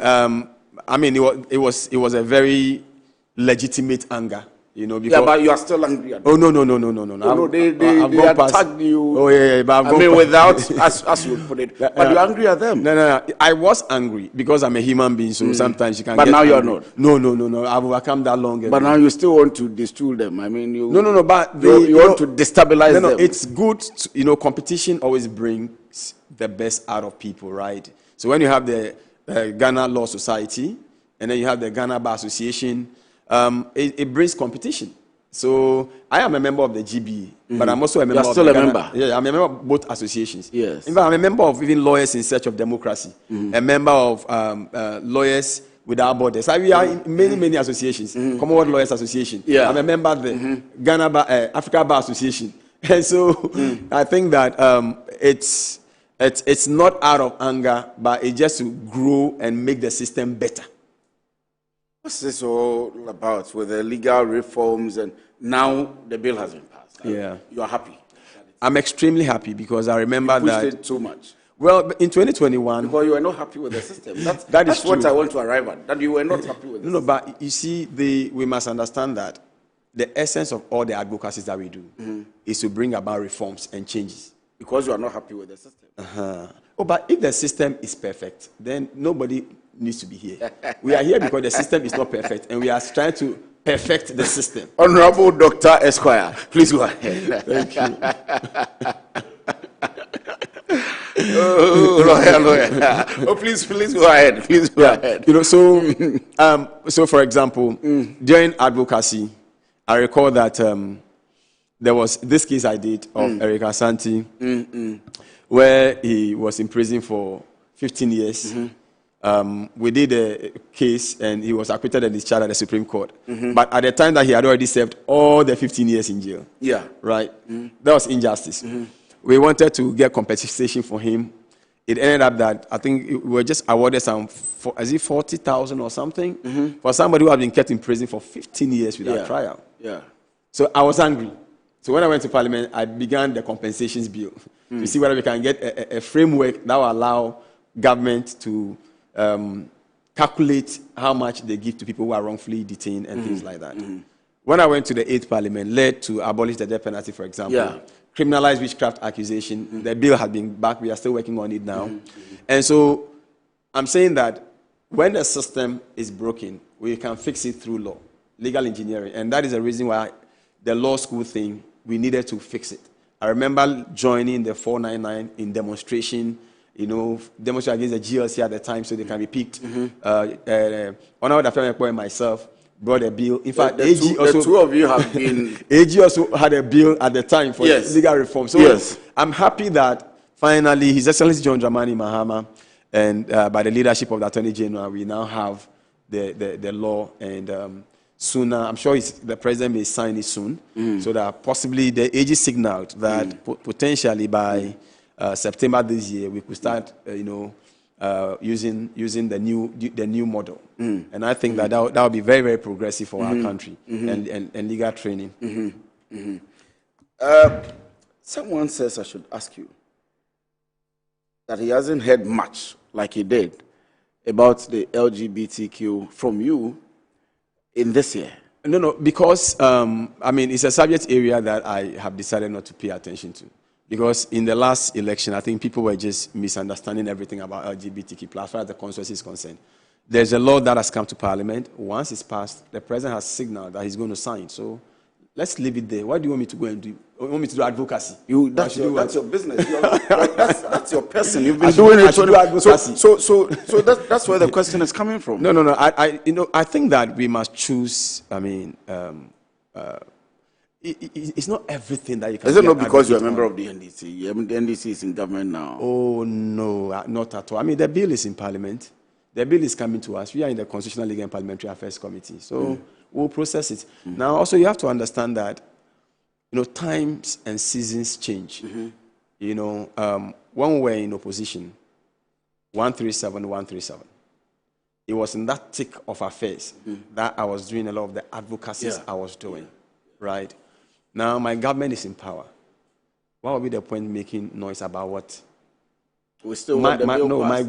My goal is that I work with the stakeholders. So you can be able to... we work closely with stakeholders to do government business. Is it the same with Galamsey, illegal mining? I think work is ongoing on all those things. What noise, for example, will you be making about that? Because it's solutions that we are looking for. Wasn't the same Galamsey issue that our colleagues, Omanibu Ama and others going to deal with when they died? That's the highest price anybody can pay for fighting against Galamsey. So they should allow space for the work to be done. The work is being done, and I believe that I am very hopeful that someday we should win that war against, this Galamsey. Somebody says, yes, like the advocacy you do and all of that. OSP has been targeting a lot of people. You didn't talk, but when you went to Martin Pebu, you were on top of the roof. Is Martin Pebu a member of the NDC? Martin Pebu is not, but Martin Pebu is a colleague, human rights. You were on top because Martin Pebu for the NDC. No alliance with the NDC. No. I don't know about his alignment because that would be his personal decision. But I was on top because wherever I see injustice, I will speak against injustice and I'll fight against injustice. There have been people being tackled or attacked by the OSP.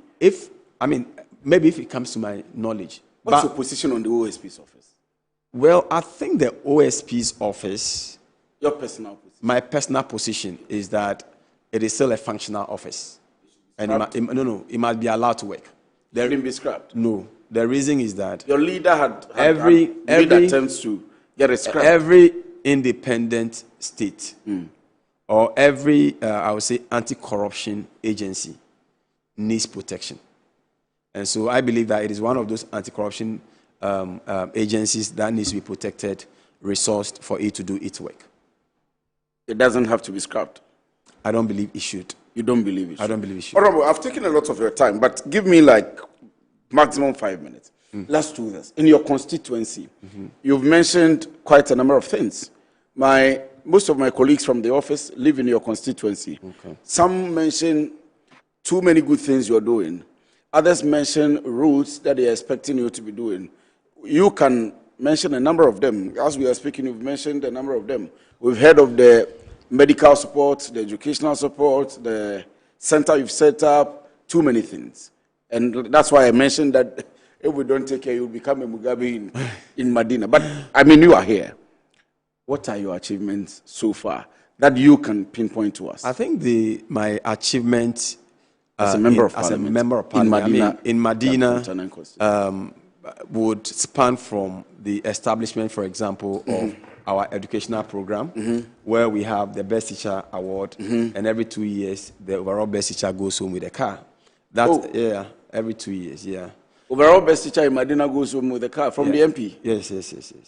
What type of car? I think we've done VETs twice. Toyota VETs? Yes, we've done VETs twice. That the teacher goes home Yeah. So the best teacher and then they help facilitate, other, teacher works around. Should I be a member of the NDC to win? No, win the car? Not at all. You don't. If I'm a teacher in the constituency, we have independent. And I'm a CPP or PPP or MPP. We have independent examination board that examines them. They go to their schools to examine what they. Every 2 years they get a car. Yeah. Every 2 years. Is there evidence to show? Oh, they are there. I mean, they are there. If we go to them now, if you Google, you should see the Best Teacher Award. You should see them with their car. And most of them have not even removed the labels on it, so they still drive it around as awardees. Wow. Then we have our medical project that runs massive medical outreaches. Yeah. Almost every month, even this weekend, we had over 1,000 beneficiaries at Danfa. Okay, so that's what, if you're watching us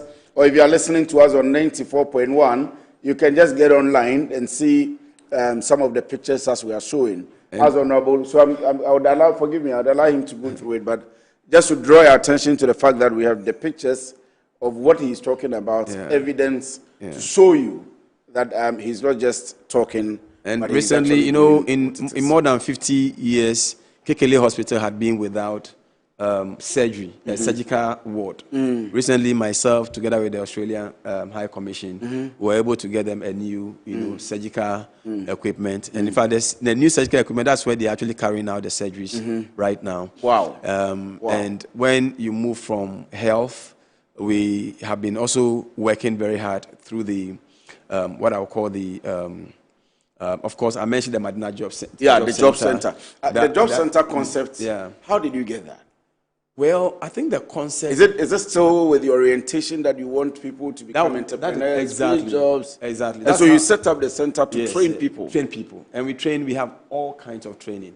In fact, the CEO of the Job Center graciously was appointed by His Excellency the President as a Greater Accra Director of NEIP. Oh, wow. Yeah. Wow. And so... Wow. So the Ejumara program, all of them, we run them. You will have one problem. I don't know if you've seen it already and how are you addressing that.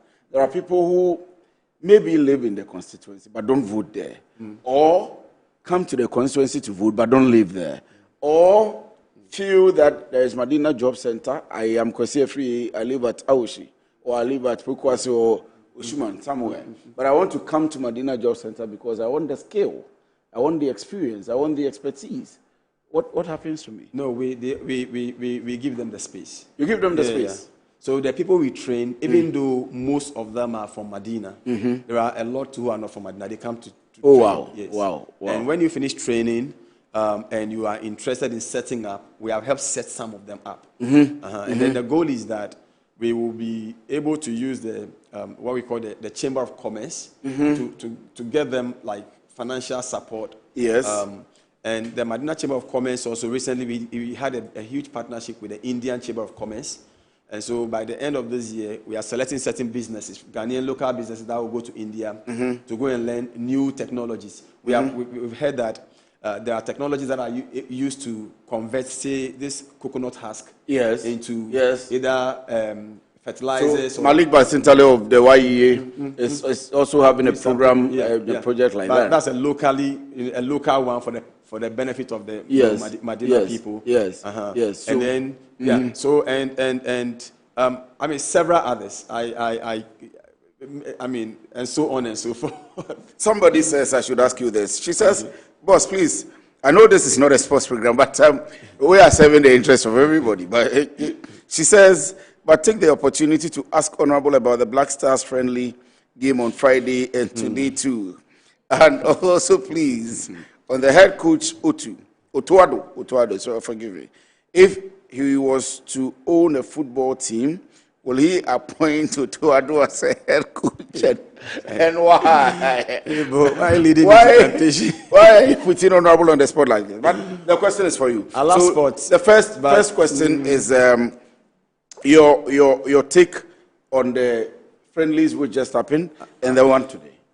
In fact, I was extremely devastated when I saw the results. I mean, we were in Parliament, so we were rising on that day, so it was very tight. So, but you know, the Black Stars are usually slow starters. Yes. Somehow, I don't know whether it's the Ghanaianness in all of us. Sometimes we are mostly, we are late bloomers. Yeah. We don't. Yeah. So I think that let's not give up hope on the Black Stars. I think that if we can bring our spirit together behind them, we keep praying for them, using this Easter time to pray, intercede on their behalf. I'm sure that if you set up Medina football team, as Yabibi is saying, yeah, I would have sacked him. That's all. No, my business will not do like that. No, I'll sack him. Otuado, you will not. No. You would have sacked Otuado. See, positions must be based on benefits, right? You must merit the position. If we entrust you with a position and you don't deliver, then you kick you out. That's how it is. So you think Otuado should be sacked? I think so. He should be sacked? I think so.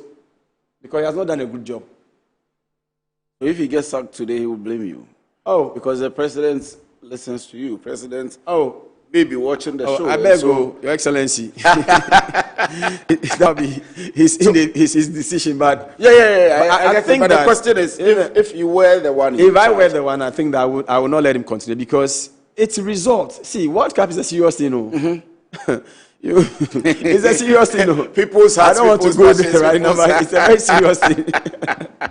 See, it's a serious investment. It is. Yeah, so I mean, how you run your business is how I would want him to run the Stars. If it is his own business and he went and had this abysmal result, will he continue to stay as a CEO or he will sack himself to let somebody come in and take over? Honorable, thank you very much. Pleasure. Thank you very much. So, Dr. Francis Sosu, Esquire, is a member of Parliament for Medina Lankwantanan constituency, and we've tried to pin him.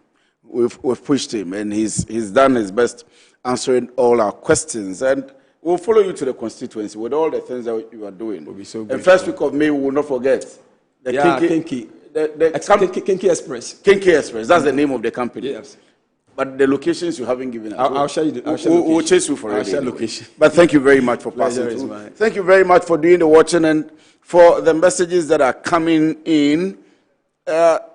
My time is up. Chairman, please ask Honorable if there are any immediate plans to fix the Taiman Road to Abukobi. It's very, All the roads are on contract. All the roads have been given. All the roads are on contract. So you will soon see some improvement. All the roads. In fact, most around Medina now, you see a lot of improvement already going on some of the roads already. Honorable, once again, thank you. Thank you. Pleasure. Thank you very much for watching. This is Good Afternoon Ghana, of course.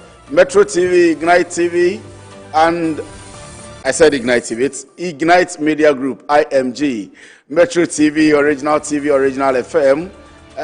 We're bringing you the best of programs. Stay with us throughout the rest of the day. My name is Kwesi Afriye. Good afternoon.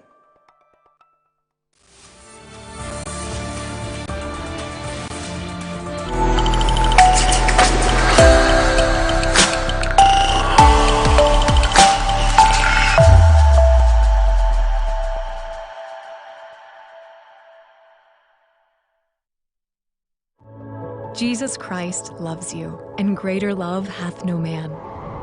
Because of his love, he opens the way. He opens eyes, ears, and minds. Open your heart and experience General Conference of the Church of Jesus Christ of Latter-day Saints and feel his love. Greater love.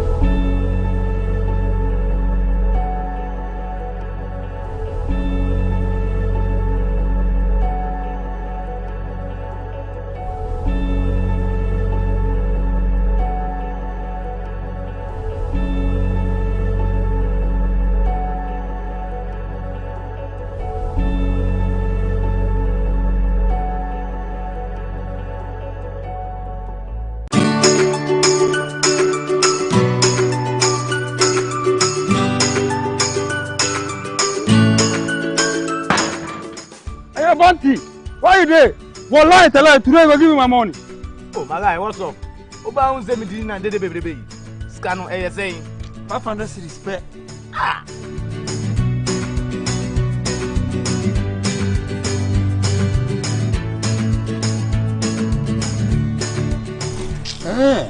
I see. Level don't change. Have to show me the way. But there's some sorry, Amanua. Talk to babe. ¿Quieres ganar dinero? Huh? Cash. Yes, cash. Let me show you the easy way to make money with one chat. Visit the Wanna Own website at wannaown.us. Sign up with your phone number and get ready to play. Select games on the homepage and then select one-shot game.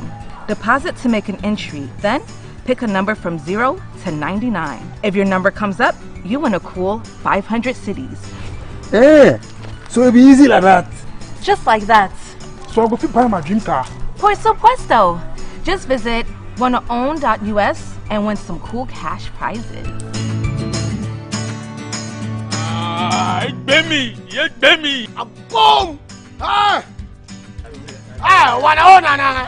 You need too much. Play responsibly. Gaming can be addictive. Accredited and endorsed by the Gaming Commission of Ghana.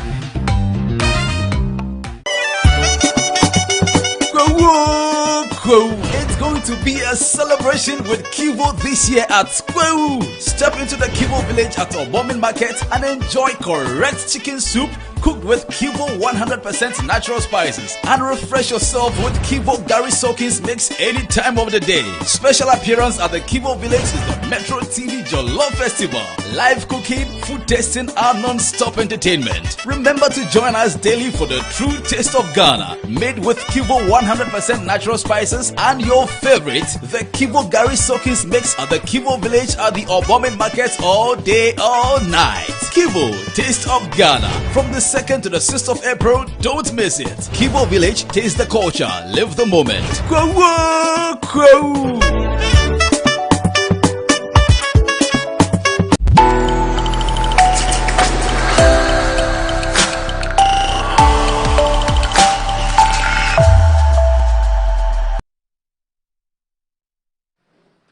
Night shift at this Vienna funeral home. Andreas Nevrivi and his team pick up those who've just died.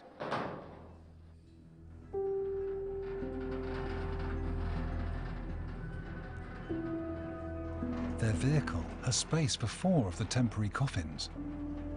While Vienna is a very livable city, it has always had a unique relationship with death. Few get as close to it each day as Andreas Nevrivi. You can't really be afraid of it because you have to do the work, and you shouldn't take it home with you either. You need to be able to get it out of your mind pretty quickly. They're off to their first job. Let's go. They get some initial information. 2nd floor, 80 kilos. An elderly man who died while surrounded by his family.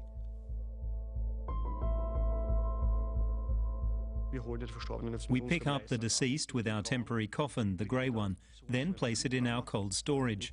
The family can call our customer service the next day to make an appointment to arrange the funeral.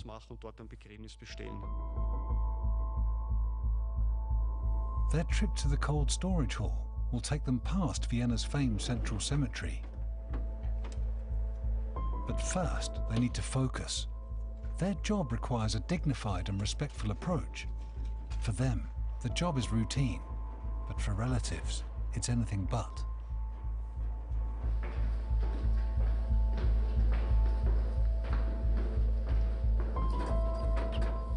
Are the Viennese really as relaxed about death as the local folk songs suggest?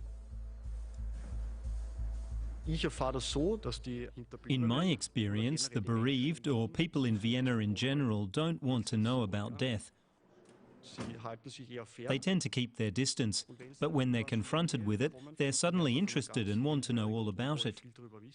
And they want a good funeral, and if they can afford it, a great funeral. Preferably here, at the Central Cemetery. It's closed at night, but undertakers have their own key.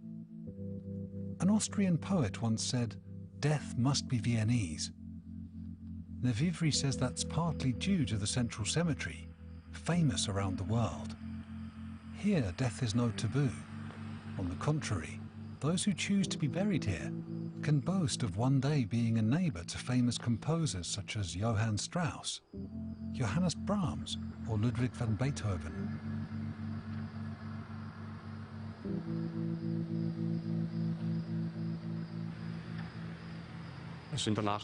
It's great at night when all the candles are lit. It has something mystical about it. It's a very big cemetery, 2.5 square kilometres, I think, over 3 million graves. It looks impressive. A lot of the graves are lit up.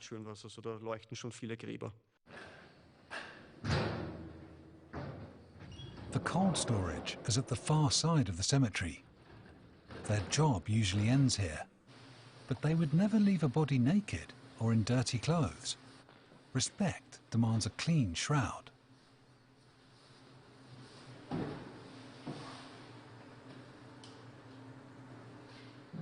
Nearly 10 p.m. Nevivri and his team have another 6 hours to go.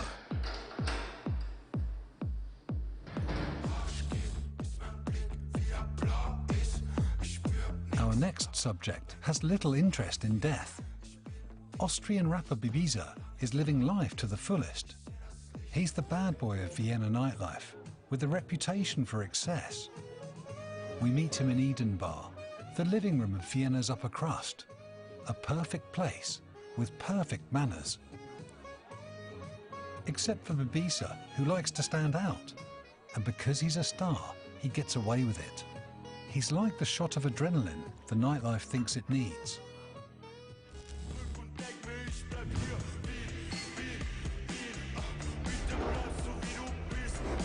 Vienna's nightlife is modest, I'd say. You have to make it yourself. For Bibiza, that means testing the limits. We're expecting a night out like in one of his music videos. Ja? Auf 10 Feuer. Vienna can be wild. The last celebrity to prove that was the 80s Rock Me Amadeus star Falco.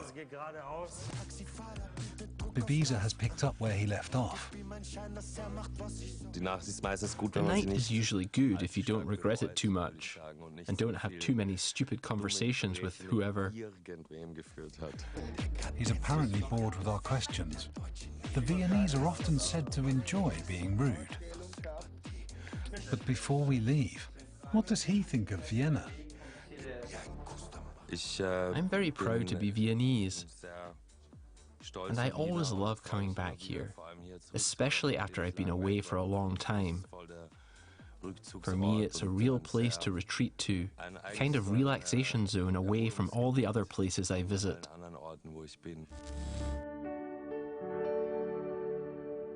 Time to move on. Tonight is an important night on the Viennese calendar. A dance with a long tradition is about to begin. Vienna City Hall is opposite the famous Burg Theatre. The festivities will last until the early morning. Deborah Grunberg is welcoming the guests of honor to the Concordia Ball in the Red Salon, one of Vienna's oldest balls. She's already at the VIP table? Okay, thanks. It's great that you've come. She has the most important job tonight. I'm the master of the ball. I have to make sure everything at the Concordia Ball works, without problems. The debutante's opening dance, for example, has to go smoothly. Their performance begins shortly. Friends Nina, Jack, Franziska and Marcel have never opened a ball together before. I just hope it works, and we're not completely stressed out and like, the whole time because we're so nervous. Being able to dance in front of a large audience is not something everyone can do. I'm happy to have the opportunity. It feels so real and so special, and it's just all so beautiful. One guest of honor is still looking for his table, a small stress test for the ball organizer. The big one is next. The opening dance with a polka composed especially for this evening. I'll definitely be holding my breath during the opening dance. Firstly, the orchestra is premiering this new composition, and we haven't had much time to rehearse. And secondly, I know it's a big challenge in terms of the rhythm.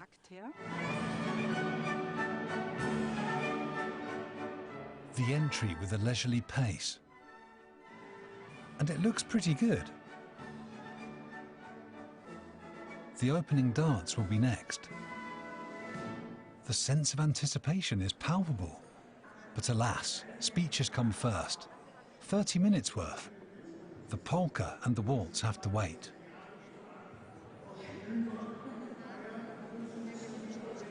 But why do Viennese balls always have a waltz? Excuse me, Vienna is the capital of the waltz. Where else would you have it?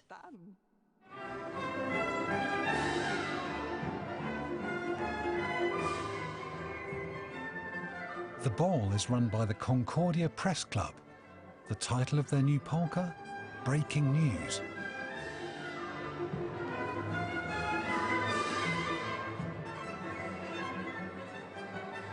Deborah Grunberg organizes balls for a living. The Concordia is one of the most important.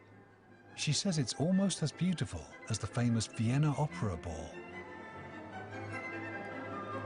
The city hosts over 450 balls a year, more than anywhere else in the world.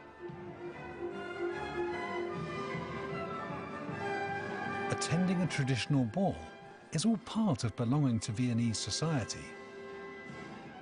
It's also an honor for the débutantes.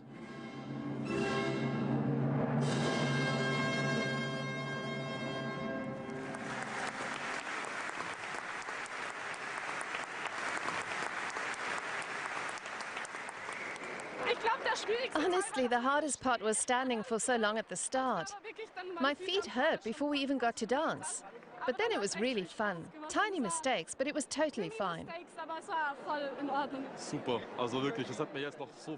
It was so much more fun for me tonight than any other time. I was really confident. I didn't make a mistake. I'm really surprised. The ball master is also taking a quick breather, but not for long. Her job has only just begun. She has to ensure that everyone has fun, both old and young. There was a time when we were afraid that only the older generations